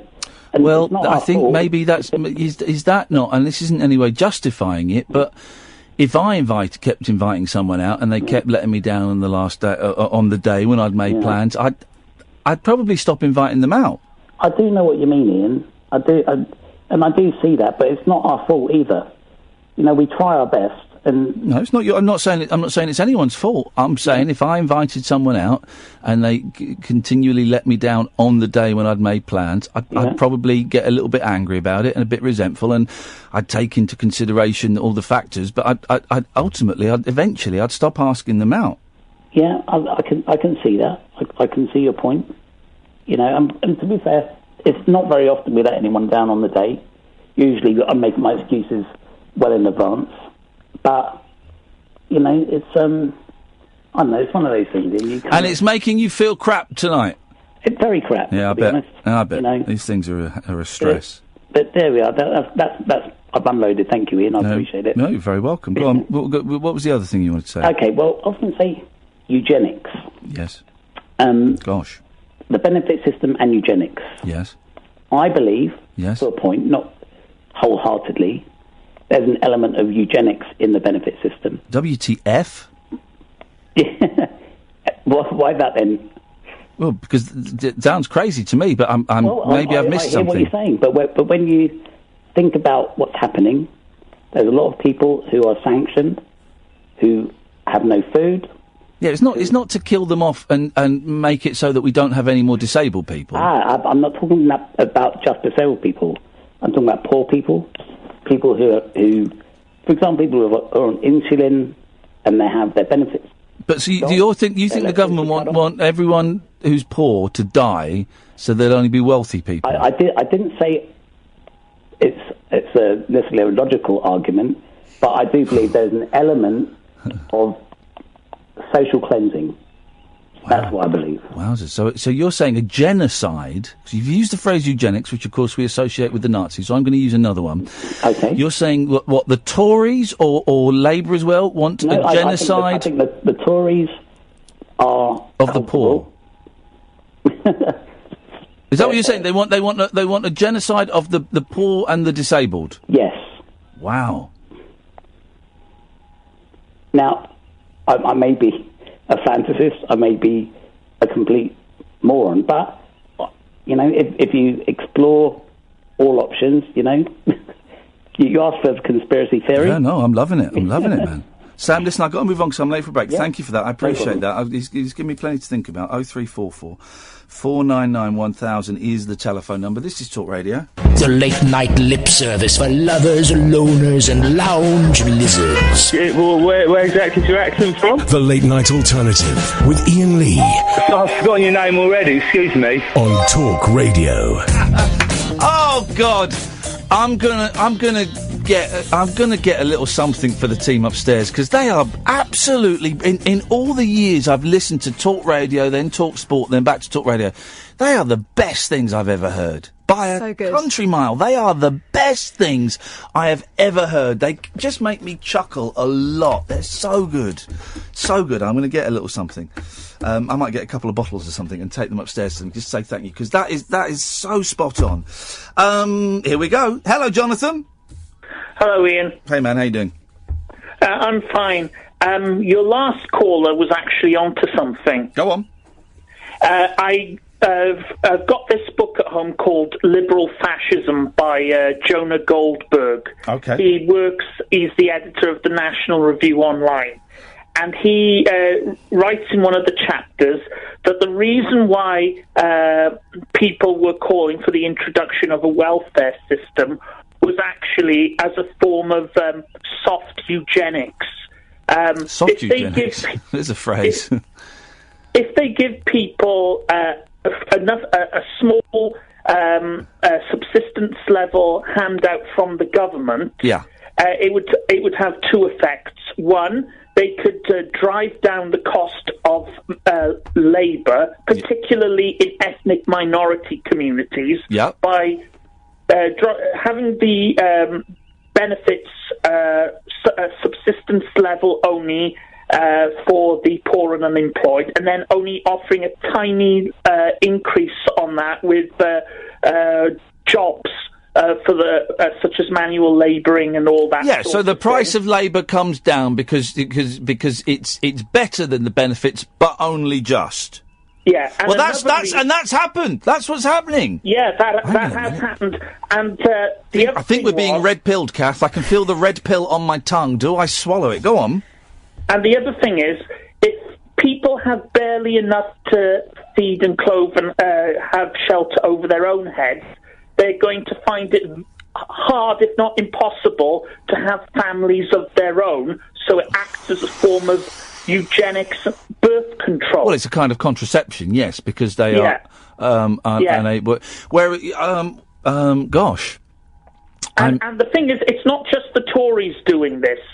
The Tories and the Labour Party are two sides of the same coin. It's the system doing this. Yeah, virtually every political party in this country, virtually every media outlet, virtually everything is controlled either directly or indirectly by a global elite who want to create a neo-feudalistic world society. Hang on, most of us are wiped out. What does neo-feudalistic mean? I don't understand that. It's a return to the medieval system of you have serfs who are virtual slaves to the lord of the manor. Yeah. And then you have the aristocracy, and then you have the monarchy. This is the same sort of thing, but it's a high-tech version of it. The oligarchs like Soros at the top. Yes. Let me interrupt for a second. Let me interrupt for a second. I need to confer with my producer, Catherine. Catherine, normally when Jonathan phones in, I've got lots of ammunition. I ain't got nothing here. Can you argue against this? Because I can't. Not yet, but carry on, Jonathan. Okay, because I can't. I'm drawing blanks here. Go on. Yeah, you have you have the super rich oligarchs at the top, like George Soros. Yeah. Then you have middle management, so to speak, politicians, the media. Then you go down to like the local council officials, what used to be termed little Hitlers. Yeah. And then you have the mass of humanity at the bottom. The scumbags. Yeah, the great unwashed, as they call us. The dregs of society. You. Catherine, you got anything yet? That makes sense to me. Right. So as part of the media, we're second from the top. Is that right? Well, I'm not. Am I really? No. Have you ever heard of compartmentalisation? Yes. Yeah. Well, that's what they do. They train us in schools and throughout our lives to only view the world through certain predetermined parameters. You're not encouraged to show any initiative, to look outside the box, to ask questions, to show any sort of self-awareness.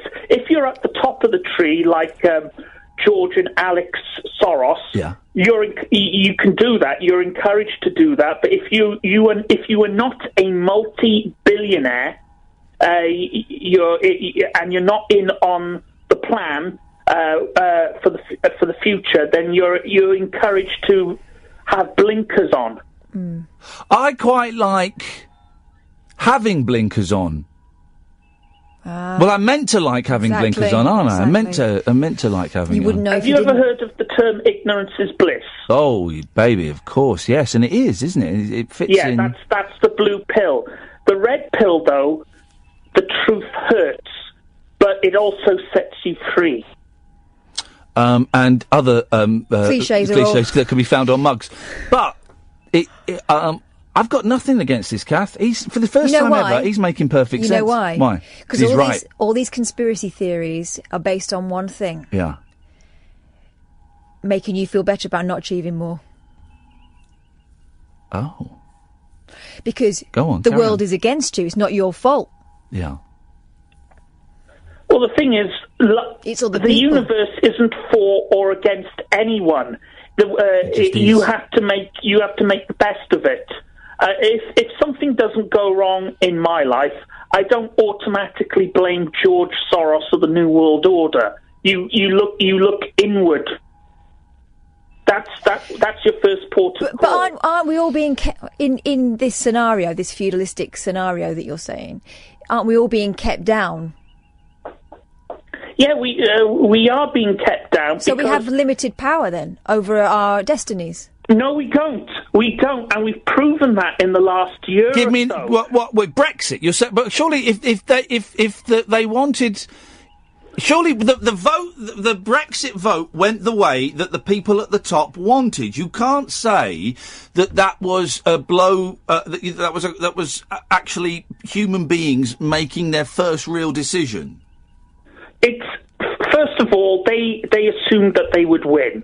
And they made a grave miscalculation there, and I forgot my other point. No, but you're right because they're now fudging it. It's not who casts the votes that matters; it's who counts them. And ultimately, it doesn't matter who we vote for. It only counts if the powers that be decide to honour the result. And ever since last year, we had Brexit, and they're fudging it. Yeah, they're not just fudging it, they're actually trying to overturn democratic elections. That's why you've got Congress women in America and shills like Madonna calling for the White House to be blown up and Trump to be assassinated. That's why George Soros is funding Antifa to go out and riot. Very quickly, you've seen that, I can't remember her name, the comedian, Kathy, the American comedian. Griffin. Kathy Griffin. She's retracted her apology. Because she did with that the severed picture. Head thing. She did the picture with the severed head, and then she issued an apology, and now she's retracted the apology. What do you make of that, Jonathan? I'm not bothered by that because it's nothing unexpected. Yeah. This is the same woman who last year said that she enjoyed upsetting Baron Trump with her jokes. Yeah. She admitted in the mainstream media that she would go out of her way to upset an innocent 10-year-old boy. But is he an innocent? He's part of the global elite. He must know he must have seen those secret handshakes. He knows what's going on, doesn't he? If Barron was part of the global elite, you wouldn't have people making jokes about him. They'd be arrested and... Well, hang on. George Soros. I'm going to say George Soros is a massive knobber. Oh, it's putting it mildly. Yeah, but I'm saying that, and I've not been arrested. I've not been pulled off. Not yet. Thank you very much. There we go. I enjoyed that. Gosh, I enjoyed that. Normally, I can throw stuff at Jonathan, and I could believe all of that. We're shills. I hate being a shill unless it's a shill bid on eBay, which I don't do. No, and no one should. No. The number of things I've bought that got stolen. Sorry? I bought something once. I was going to dress up as like a female GI thing, Sexy, yeah. Yeah, so I bought like one of those little of those little hats. No. I was going to do like a girl group thing. And we won the hats for an absolute snip, but it's horrible because the guy got robbed. And yeah, I've bought something that's worth about £500, and I got it for $14 from a Chinese company. And I've since found I've not received it yet, but I've since found that eBay has kicked that seller off of eBay, but I can expect my goods in the next week. Nigel, you've got 20 seconds. Tell us what you're going to talk about in the next hour. Well, I've got something on the organ to play to you. I made up a song with the organ. Thank you very much indeed. That is coming up after midnight, guys. If that's not a tease, if that's not a throw forward, then goddamn it, I shouldn't be working here. I'm Iain Lee. This is Talk Radio. Talk Radio. Another hour of this to go, dear listener. 0344 499 1000. If it's going well, we might carry it on past 1 o'clock. That's a distinct possibility with the hashtag radio lock-in. This is the late night alternative. You're listening to Talk Radio. Across the UK, online and on DAB.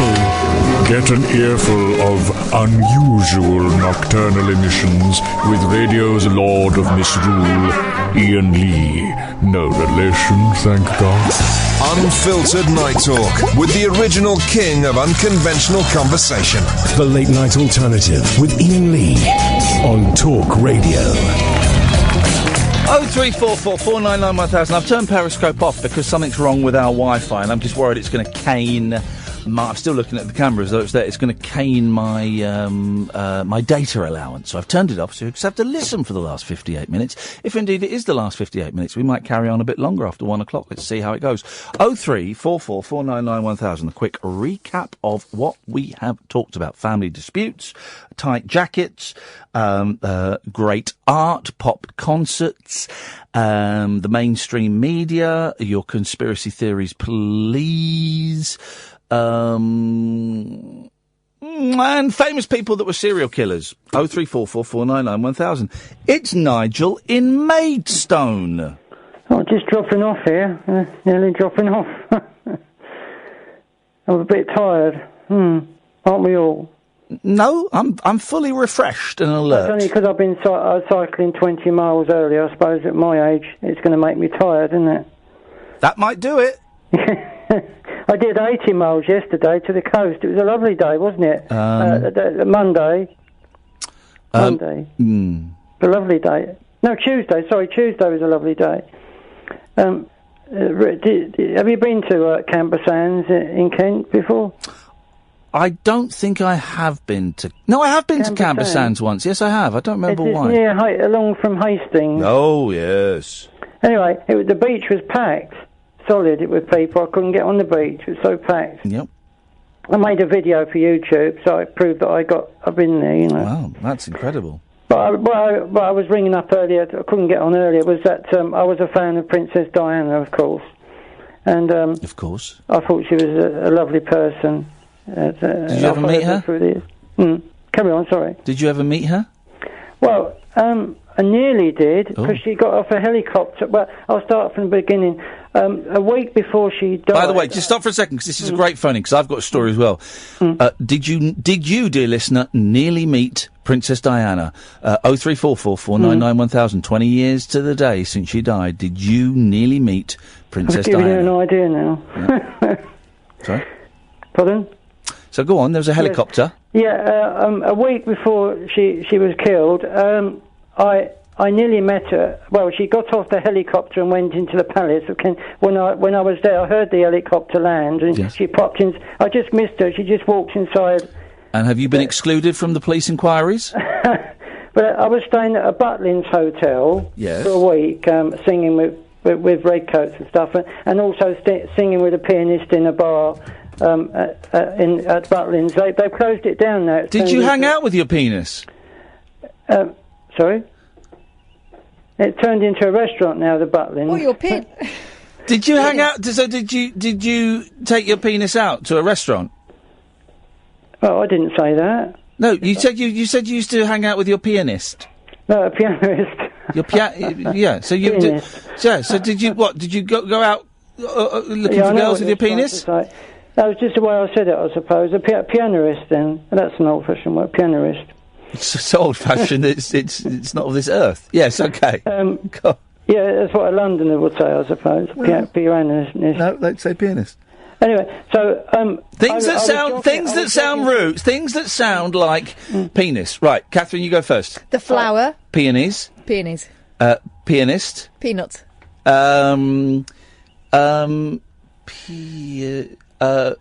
Piano fairies? No. Pedos. Pedos? What? Well, begins with P, doesn't it? We're not playing that game. There's another plant called a pieris. Good game.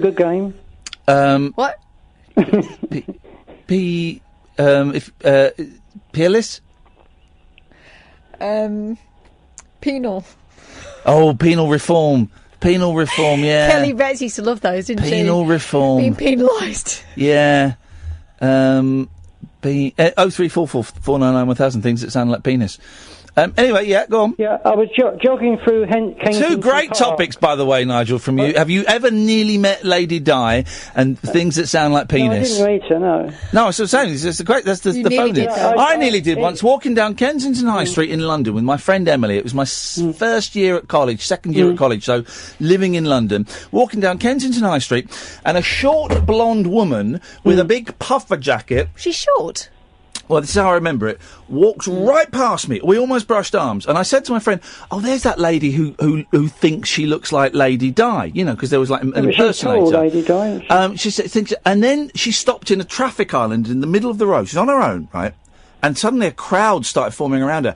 And out of nowhere, 4 of the biggest men you've ever seen, left, right, front, back, and just moved her out of the crowd. It was incredible. It appeared from nowhere. It was incredible. Lady Di. Oh. Followed her down the high street for a bit.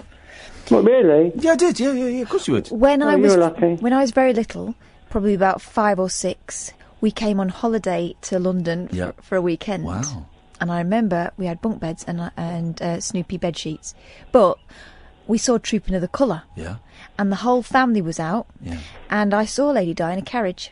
How close were you? Because she almost brushed my arm, and Nigel was driving. Well, the we're talking about nearly meeting. That's just about Yeah, nearly. fine. 0344 499 Yeah, Ian. Yes, hello, Nigel. Yeah, I wanted to do this organ piece in tribute for Princess Diana. It's a song I made up. Okay. With the organ. I cannot. It's never been played before on the radio. I cannot wait to hear this. It's not Candle in the Wind. It's recorded on. No, it's better than that.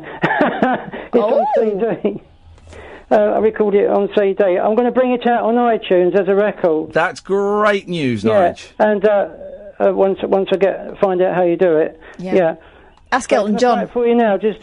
Please, are you going to play it live, or are you playing the play recording? it live. It's not very long. Well, but is it? But you're going to play a this is song. CD. This is CD I'm going to play. So you're not playing it I live. can't play the organ So you're not in playing the it. hall. Play the CD live. You're not playing it live. Right, no, because the organ's packed away. I No, didn't but know you wanted it's me just that you've said about 5 times you're going to play it live. Well, you're going to play the recording live. Okay, but beautiful. Where you go, buddy? Okay, I'll just start it off. There we go. Press play.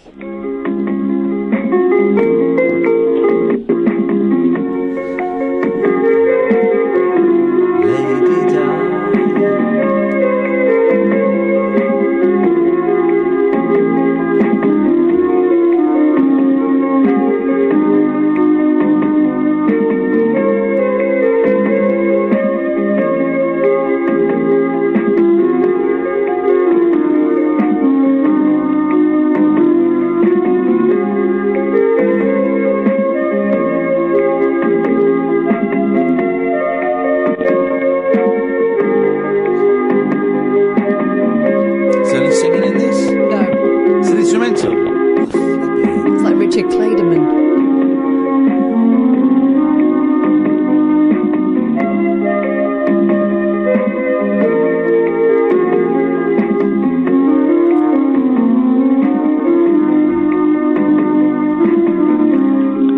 That's it, Ian. What are the words?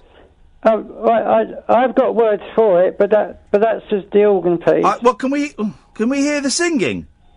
What with it? Do you want me to sing to it then? Yes, please. I'll start it from the beginning then. No, it's actually I wrote it for Miley Cyrus, but I've never played the organ piece on its own. Hang on, who's it for? Miley Cyrus or Lady Di? No, that was for Lady Di, the organ piece, but I've also put some Miley Cyrus words with Well, it. can you sing it, the lyrics, but change the name from... I can sing Shut up. the organ, the Miley Cyrus. Yeah, but lyrics. can you change the name Miley Cyrus to Lady Diana? Possibly, yes, I could. Do yeah. that. So say I'll Lady do that Diana. if instead you of- want. I've got a feeling I know how this is going to go. I've got to start it from the beginning. Of course you have, yeah. Have we got time? We've got no other callers, mate. We're on till 1. Yeah, here we go. At least. Here we go.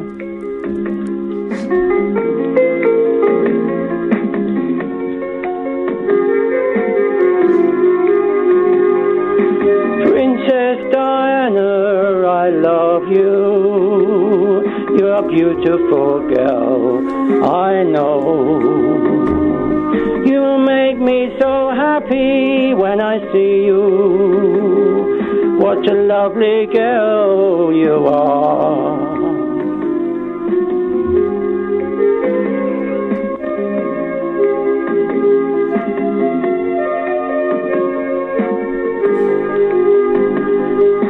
Lady Diana is a lovely girl, the most beautiful girl in the world. Sing along. Have you cut me off? Lady Diana, I love you so. You are the most beautiful... That was written basically for... I've got the words for Miley Cyrus for that. Well, you transposed it to Lady Diana. Oh, I have now. Superbly. It brought a tear to my eye. Can we do it again, and me and Kath will sing along? Yeah, I'm going to start it Get again. from the beginning, please. Are you recording? Lady Diana, you're No, beautiful. you record. You sing to the organ then. Here we go. Yeah. Said the sex offenders to the bishop. Lady Diana, you're beautiful. I love watching your videos. Catherine? Lady Diana, your shy little face will go down in history. Ian. Princess Diana, the Queen of Hearts. I miss you and cry every day. Catherine. This is so much better than Elton John.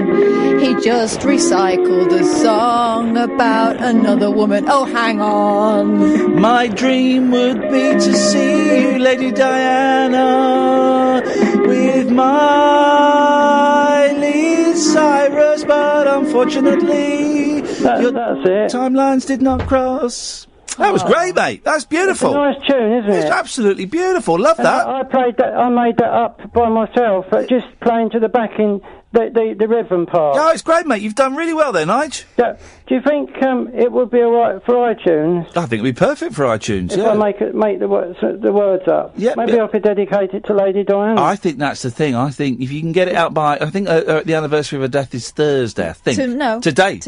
Yeah, it is today. But if I write the words properly, take me time over writing the words and get the tune right. Well, you can tinker too much. Look what Brian Wilson did with Smile. He went mad. Don't tinker too much. Don't make it 47 years to release this classic, Nigel. Best of luck with it, Nigel. Best of luck with it. Yeah, thanks, Ian. Bye. There we go. That was actually great. I love that. 03444991000. We've got no calls on the switchboard for the first time in the show. This is the Late Night Alternative. This is Talk Radio.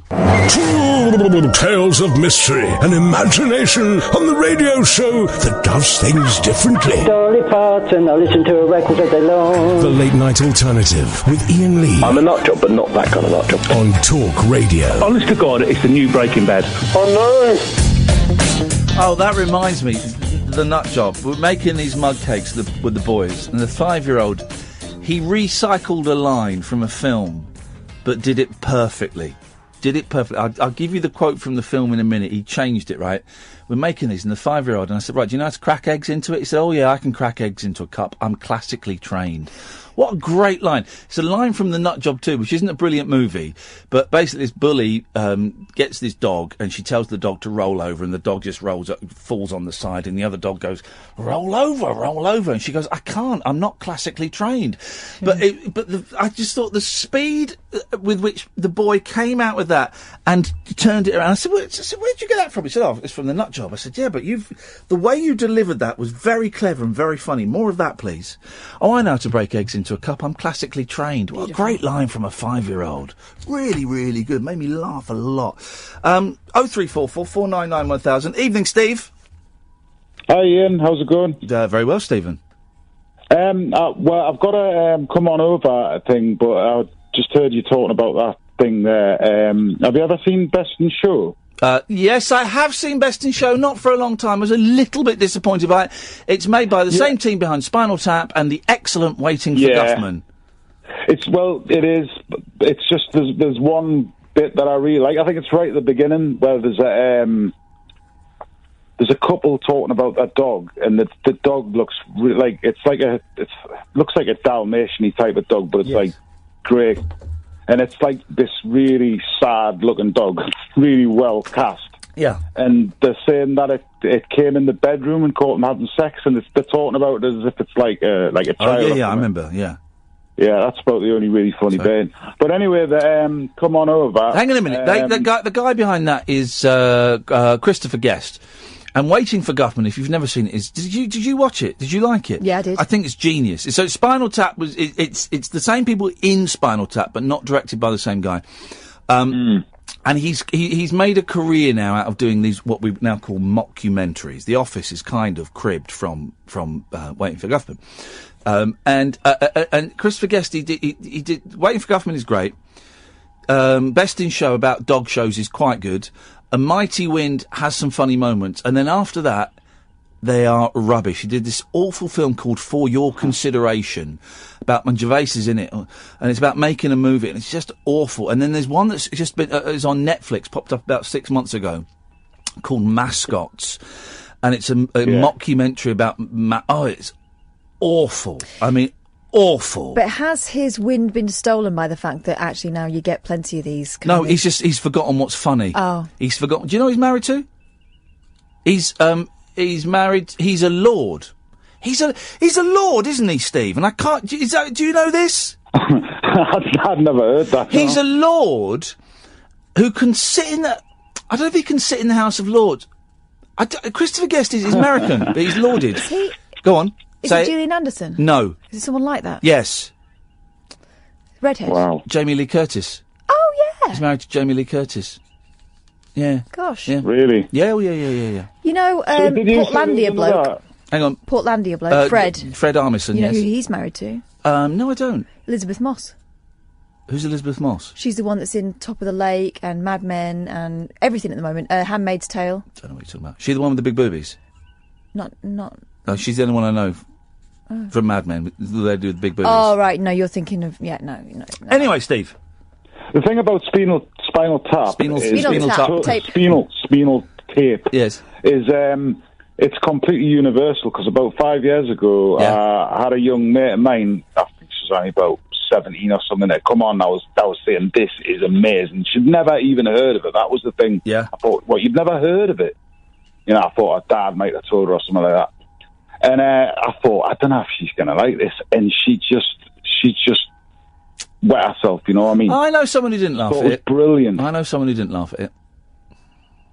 My wife. That was an awkward evening. But I love Spinal Tap, and I've seen the uncut 9-hour version, even though it was terrible quality. Honestly, it's about 7 hours. There's an uncut version of it. It's 7 hours long on VHS video. It's really, really bad quality, but it's great. And I still quote, I'm still quoting Spinal Tap. Mime is money. Billy Crystal, like Mime is money. And for years I thought they were English, because their English accents are so good. Yeah, you did. Was it you that had a quote the other week about they're still booing the last guy? Yeah, it's a great line when they're slack. They meet a band and then as they walk off, they said, "Yeah, he opened for us." They were still booing him when we came on. Oh, that line is so clever. It works on about 50 different levels, and they were still booing him when we came on. It's just delicious, isn't it? And you could use Hello, Cleveland. Everyone, whenever anyone gets lost in a building, it's always Hello, Cleveland. You're always saying it to me. Always Hello, Cleveland. I love it. In fact, I might watch it this weekend, actually. It's been a while. Did you say they'd made another film that was good? Or was it just that then? Because you named loads of ones that you said are like Mighty Wind is quite good, where they play a folk. It's the same story, but in folk music. That's quite good. But the thing about to live up to, though, isn't it? The thing about Spinal Tap is it plays it perfectly. All the other films, there's bits that are overblown. My favourite bit in Spinal Tap, right, is when the director, Carl Reiner, is reading the reviews of albums to them. And why I love it so much is he didn't tell them what he was going to say, right? And so their reactions are genuine. And he's going through it, and there's one where they laugh, the band laugh out loud, and they're laughing really. He goes, and the review for Shark Sandwich, it's just 2 words. They said, shit sandwich. And the others, they burst into laughter. And I don't know what they say. It's something like, I think one of them says something like, that's a bit harsh, isn't it? And it's wonderful to watch, because it's the first time they're hearing that. It's delicious. Yeah. Was that a debut film then? I believe that is their debut film, yes. It happens a lot. I mean, like going on books, but like the Wasp Factory. I mean, the guy. Ian have Banks. you ever read the Wasp Factory? Yes, I had. No, is that Ian Banks or Ian M. Banks? I know it's the same person, but the M is important. Yeah, I think when he writes crime thrillers, it's Ian M. Banks. I thought it was when he I'm wrote not sure. science fiction, it was Ian M. Banks. Yeah. I liked I think it's Ian someone M. Banks, and then, like a lot of writers, the same with Stephen King, you get to the last 20 pages and you go, oh, right. Because I always felt the endings were a little bit limp. Him, Murakami, and Stephen King, I always find their endings very disappointing. Yeah. One Flew Over the Cuckoo's Nest, it's a debut, I believe, as well. What, book or film? The book. I never read the book. Why would you read the book when the film is so magnificent? Well, I mean, when the film is that good, when that film is that good, why would you bother with the book?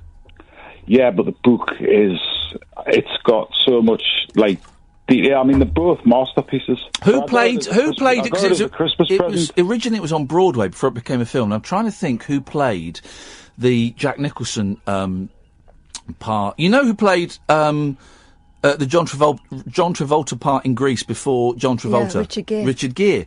And it was something like that. Who played the Jack Nicholson bit in One Flew Over the Cuckoo's Nest? I can't think who it is. Anyway, never mind. Yeah. Right. What was it? Come on over. Yeah. It's a Nirvana song. I don't know if you'll have heard it. Like, sing it. It's called Aneurysm, I think. Aneurysm. And he says, "Come on over and aneurysm. Is it aneurysm? Yeah. Come on over and shoot the SH1T. Oh. Come on over and shoot the SH1T. Have you heard of Kath? No, but I feel like I have now. Yeah, I'm going to say something. I'm going to say something controversial, and it's partly because I'm just getting a little bit dizzy and a bit headache because I've not really eaten much today. So I nearly fainted when we were at the bar at that Nerina Pallot. I didn't really faint. I felt like there was the floor wobbled when we were at the bar. Mm-hmm. Did you feel it? No, but I felt faint in the actual place because it was really hot. Yeah. And we were standing still for a long time. You know that moment where you think, am I standing still or am I swaying? I felt the floor wobble at the bar, and I felt myself sink down, and I nearly said to you, was that an earthquake? But it was just because I've not eaten. Yeah. And I'm feeling it now, so I'm going to say I can speak freely. Do you want a coffee? Yeah, I do. A real one? No. No. Nirvana are crap. Crap? Nirvana are crap. They got the one good song. They did a lot of crap. It's all crap. It's all crap. No. The unplugged thing is awful. In Utero. No, you don't. No the one ones likes that everybody else like. No, you but don't. I want to hear. He did a version. He had to take it back 5 times because it was absolute. Like the record company wouldn't accept it. You don't hear. I want to hear the original version that was like apparently unlistenable. Yeah, well, I don't want to listen to it. Like Finnegan's Wake or something. Because he's rubbish. I pretended to like Nirvana, and there's probably about 2 songs in there that I thought they were all right. I think they're all right. I don't get it. I still don't know. Is he singing "Here We Are Now, Entertain Us," or is he "Here We Are Now, Entertainers"? Which is he singing? Here we are now. Loads of songs like that. Where Entertainers. I think. Well, is it? Because here we are now, Entertainers is the theme tune to Here We Are Now. The boys are here. The boys to entertain you. What's that? Here we are now. The 8.5 Hot. Yes, this theme tune. I'm not sure he was into that. I'm pretty sure he wasn't into that. Steve, you've given us a lot to chew over there. Oh, I feel a bit psychedelic. Don't be too long, because I feel a bit faint. What is Kirk? As my this is what a friend when we were doing a show once with someone. This guy said, "Yeah, I really like Kirk Cobain." What was he singing? Here we are now, entertainers, or here we are now, entertain us? 0344 499 1000. This is Talk Radio. Experience the unconventional. Hello. The unpredictable. Don't you think that's a bit weird? And the completely unorthodox. It was my birthday. With rule-free Iain Lee. I was just trying to generate a bit of content. The Late Night Alternative with Iain Lee. Hate alarm clock. Hate going to work. On Talk Radio. 0344 499 1000 is the telephone number. Oh, I forgot to mention this. Oh, no, we did mention it. The game of tag this Sunday, 3 o'clock. Hyde Park. Sally. Hello. Hey, Sally. How are you? How's it going, man?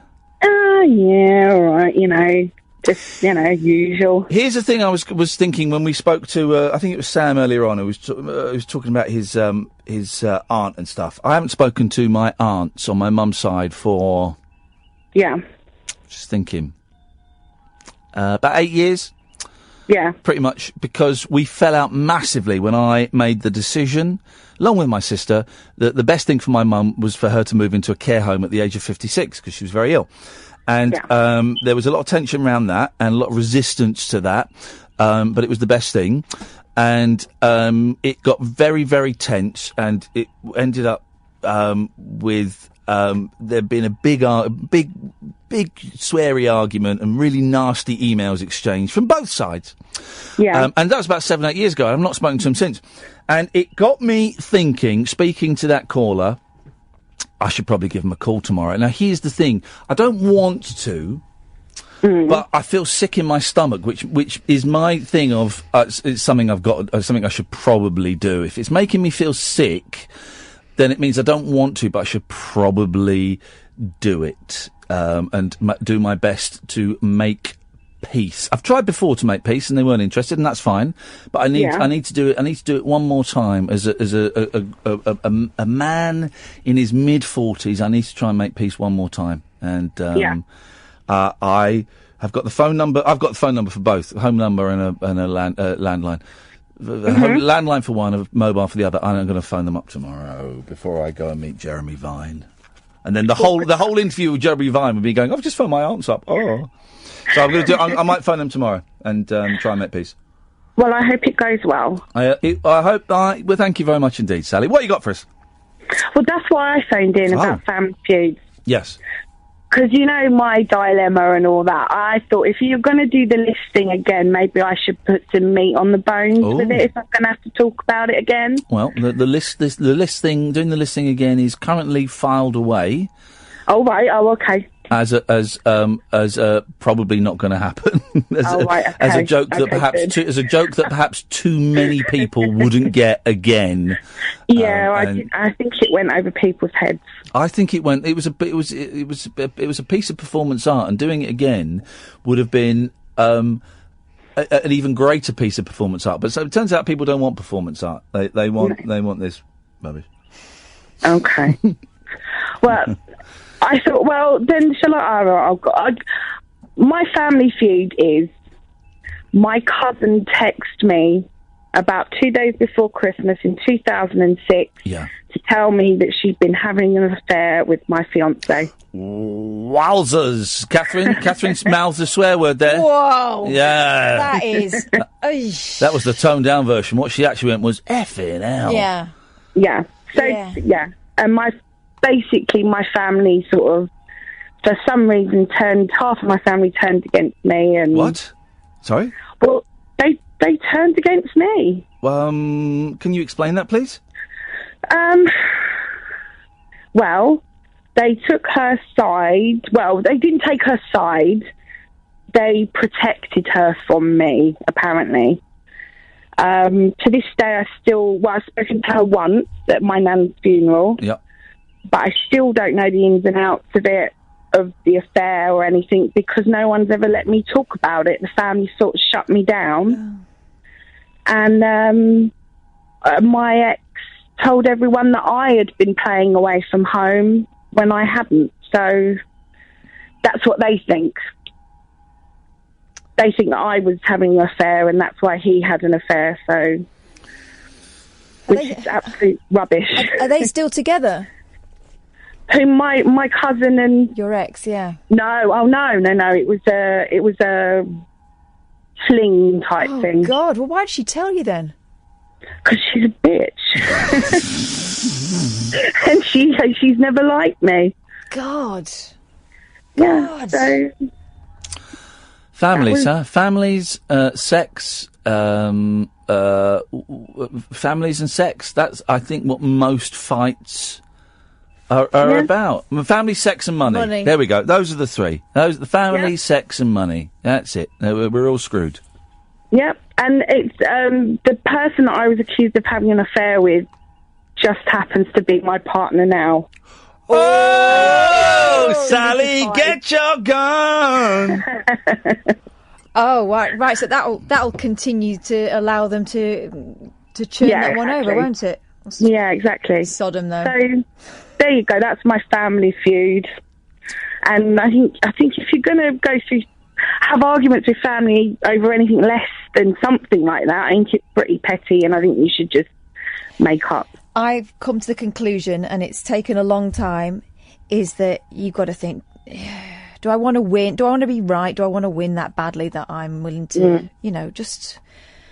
Sometimes, right, when people show themselves, it's worth noting it and not letting them into that level of trust again. I miss the fact that I don't have any family. All right, my dad died a few years ago. My mum is still here, but she's a little bit, away with the fairies to a certain extent, and physically is in very bad shape. My sister, who I love dearly, and her kids, and my brother-in-law have emigrated to New Zealand, and I don't begrudge them that at all. I'm kind of envious that they had the guts to do it, and I miss them every single day. But I love them terribly, and I wish them nothing but success. And thanks to computers and stuff, it's a little bit easier than it would have been 20 years ago. But I don't speak to my dad's family because I kind of cut myself off from them, and for various reasons. Not of their doing, but because of other stuff that's going on, it's not been feasible to reconnect with them. They're willing to reconnect with me, and I'd love to, but it's just not appropriate at the moment, and so we've got to wait a little bit for that. Yeah. And I don't see my aunts and my aunts on the other side, and my cousin. I just don't see them. Don't see them. But you've got to weigh it up, right? Are you happy with the way things are, or do you feel like there's something needs to be done? And I think if you feel like the side of your street is clean, then that's cool. Yeah. Well, I don't speak to any of my dad's family either. Yeah. They don't want to. So I don't know. They don't want to talk to us, and they haven't since he left, which was 27 years ago. So I think if your dad's family really want to speak to you, I think you should maybe give it a go when you can. Well, here's the thing, right? I'd love to be able to. Do you know what I mean? I didn't. Yeah, I bet. And I didn't speak to my dad's family from the age of about 15 until, let's say, the age of about 41. Right. So that's a long time, right? And I've got there on that side 2 aunts and 2 uncles. Yeah. And so then my dad died. And as he was dying, we kind of got reintroduced, and me and my sister think, oh God, this is going to be awful. And it wasn't. It was really lovely, and it was one of those things we just picked up where we were, and we kind of stuff. And then immediately after my dad died, my aunt, his sister Hazel, who's younger than him, and he was only 63 or something when he died. She got leukemia. Oh, God. Right? And I went, and I'm so glad I went and spent an hour with her while she was in hospital. And we chatted, and we kind of, made peace and everything. And then she died. Just like that. It's about 6 months after he died. It's like, flipping heck, So you don't know what's round the corner. That's what I mean about if you're happy with the way things are, and you're ready to live with that, then that's cool. Maybe I leave things with my mum's side then. I don't know what the right thing is to do. I mean, the dad's side, I'm going to go and sort it out. And I've seen them a few times, but it's just a little bit more complicated at the moment because of stuff.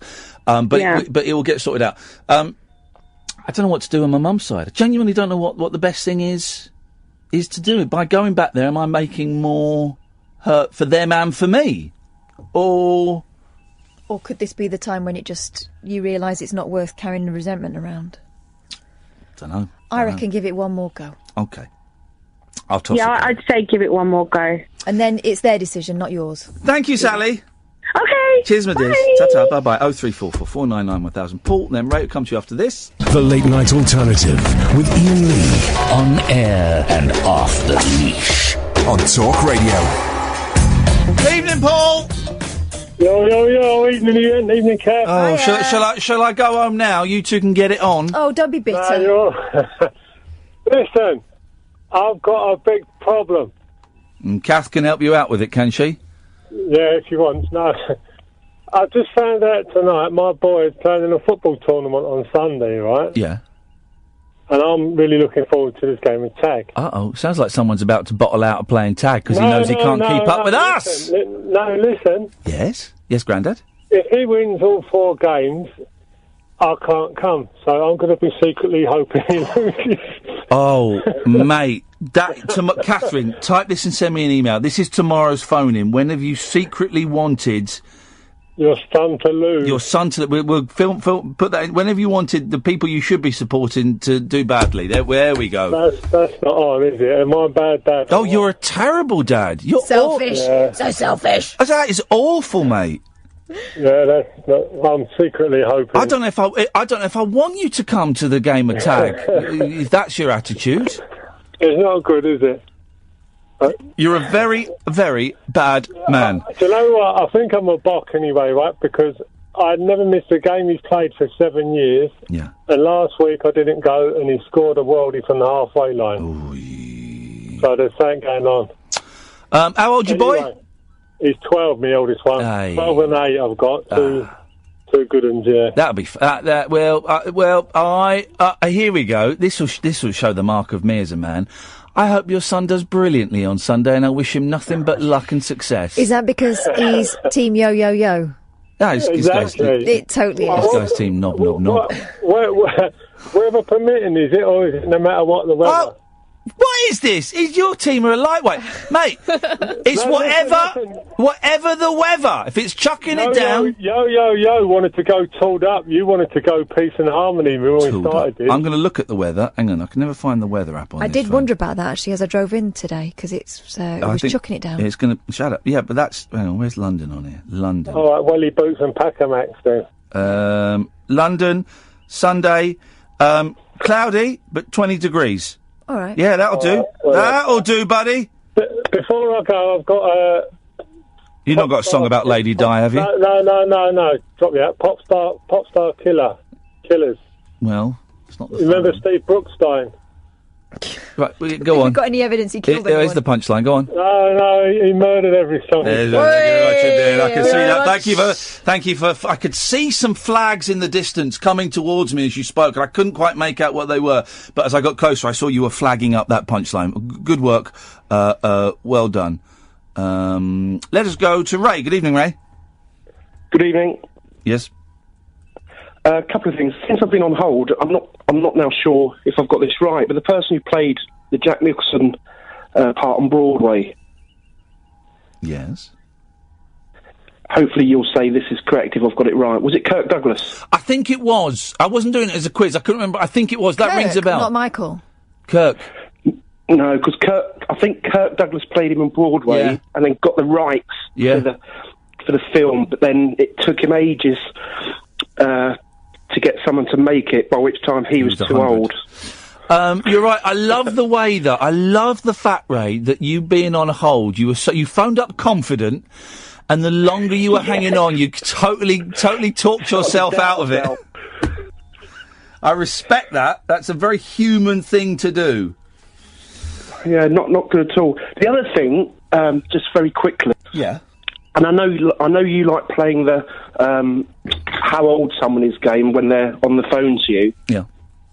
I was completely shocked when one of your regulars, I put him in his late 50s, and then he's obviously a lot younger because I've seen a photo of him since, and I was shocked because I would definitely put him mid to late. Go on, who do you think's an old man?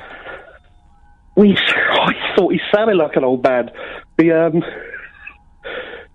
David Acora. David Babcock. Yeah, Mr. Babcock. Yes. He's deceptive because on camera he looks younger, but in the flesh he actually looks older. He smells older. Yeah, he does. He does smell old. He smells fusty. Fusty, there's a good word. Where did that go? How did I get that from? Fusty. He's deceptive. I would put him late 30s, 38, 39. Flipping God, I thought he was a lot older. Yeah. Listening to him. Yeah, well. And just very quickly, I've been blown out by a friend who was, we were going to come up on Sunday. Oh, here we go! What, a tomorrow night show? Phone up with your excuses for why you're bailing out of playing tag on Sunday, you slackers. No, this is it. I'm thinking, do I come on my own, or is that a bit sad? You wouldn't be the only one. Well, you would, but you wouldn't. Loads of people. Last time, almost everyone came on their own, apart from the mums. And bringing kids as a human shield is not... So I suspect. Here's the thing, and again, I mean to say, there's no rabbit hole going to go out this morning because we haven't got one. We're going to make one for you tomorrow. It'll go out tomorrow. A lot of people, I've noticed that we sell a lot of tickets to single people. By single, I mean we sell, normally for shows, it's like 2 tickets or 3 or 4. But for a lot of the rabbit hole shows, we're selling lots of 1 tickets, single tickets. Okay. And I love that. And I think we need to make it clear that for the game of tag and for the rabbit hole, you're fine to come on your own. Yeah. There will be lots of people coming on their own, and it's a really friendly atmosphere, and we often see a lot of people chatting to the person next to them. That's great. And if you don't want to, if you just want to sit there and be on your own, that's great as well. A lot of people that come up to us at the end to have a picture taken, they've come on their own, and that's cool. Okay. So you'd be very welcome. I will be playing to win, though. Well, a lot of people will be. Prisoners. A lot of people will be. Ray, I look forward to destroying you, mate. Cheers. Thank you very much indeed. I can't stress enough, and I will say this at the start of the show tomorrow when we've got more people listening. Yeah. Lots of people come on their own. You will not be the only person coming on your own. And I love the fact, right, that people feel that they can do that and that we're just all going to hang out together. Because that's basically what it is. Yeah. And it'll be an hour. If you're in London, pop over. It can be any time between 3 and 4. We'll be finished by about 4, I think. We might hang around a bit longer than that, but I'll have done the Virgin show in the morning, so I'll be knackered. You'll have to get back, so we'll probably head off. But there's bring sandwiches, bring water. We didn't bring water last time. That was the mistake. And there's a little kiosk next to it that sells ice creams and coffees and stuff, I think. So we'll go and get an ice cream and. It's a nice day. Bring a picnic. Bring a picnic, innit? Be lovely. Don't sit on the deck chairs. You've got to pay for them. Yeah. It's a bit tight, that, isn't it? Yeah, but they have to catch you first. Yep. I love following. I don't follow many people on Twitter. About 40 people. One of them is Chaz Hodges. Do you follow him? No. Great tweet. Great tweet. This is a great tweet. I'm going to read. This is beautiful. He's always up at this time of the night. It must be an insomniac. From Chaz and Dave. They say there's more germs on a breadboard than there is on a dog's knob. But then he says, don't know about that. Oh, I love it. I love it. I've never heard anyone make that comparison. I'm gonna say. Who says that? Who says that, Chaz? I thought I was going to go toilet seat. Okay, we've heard that one, but dog's knob's never been brought into my scenarios. Who says that, Chaz? I'm following that bad boy. Another great one is, I love Dave Davis, guitarist from the Kinks. Often overlooked how important, Dave's role was in the Kinks. A lot of the attention, rightfully so, goes to Ray, who wrote most of the songs, but Dave wrote some cracking songs, and also he invented the sound, the distorted guitar. He invented heavy metal and punk. It could be argued the distorted guitar on "You Really Got Me" was him, because I think he'd been dumped by a girlfriend, and so he attacked his little green ant with knitting needles. He stabbed it with knitting needles, and that's what gives you that filthy rasp, right? And I followed Dave. Let me find the tweet he did, because it made me laugh so much. I love Dave Davis. I tried to get him on the show and it was going to happen, but then it didn't for some reason. We've had him on a couple of times before. This is from Dave Davis, 9 hours ago. I've yet to find any men's underwear that are soft enough. Isn't a macho thing that everything has to be rough and uncomfortable. I like soft and cosy. Oh, bless him. He's a bloke. He's got to be in his 70s. He's got to be 70 if he's a day.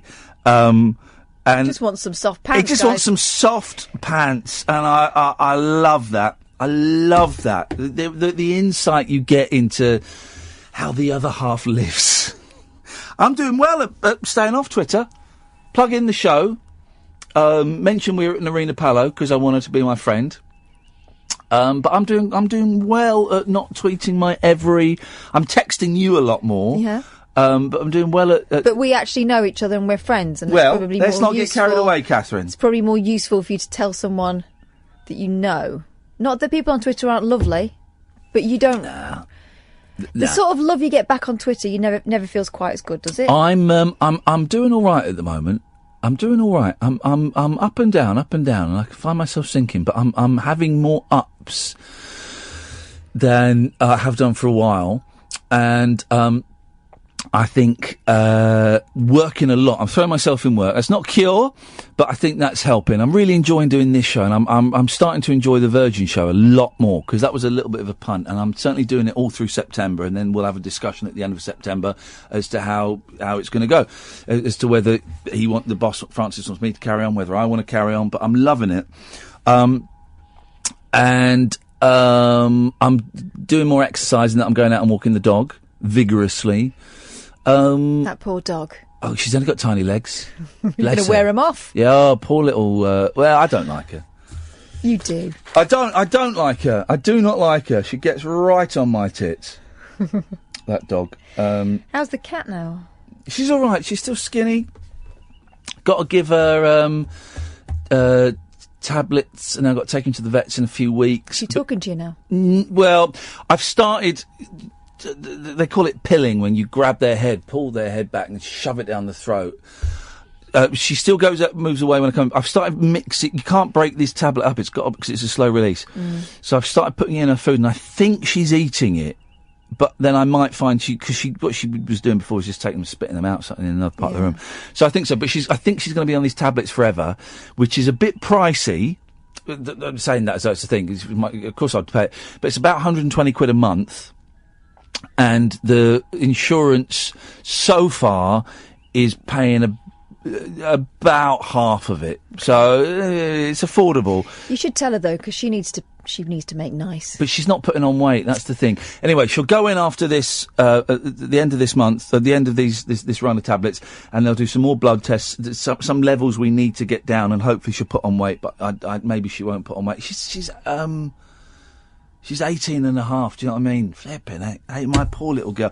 But she comes and talks to me. When I go home tonight, she'll run and hide. I'll feed her, then she'll come and get in bed with me, and we'll have a chat. That's how that works. Well, there you go. That's a little insight into my life, dear listener. I hope you enjoyed that. That's it. That is your lot. There will be podcasts aplenty. No rabbit hole coming out this morning because we haven't done one, but we'll do one for you tomorrow, and we'll put that up. If you want to find out where you can come and see us, follow me on Twitter at Iain Lee or at Flippin' Kath, Flippin' with no G, Kath with a K. Or you can go to our website.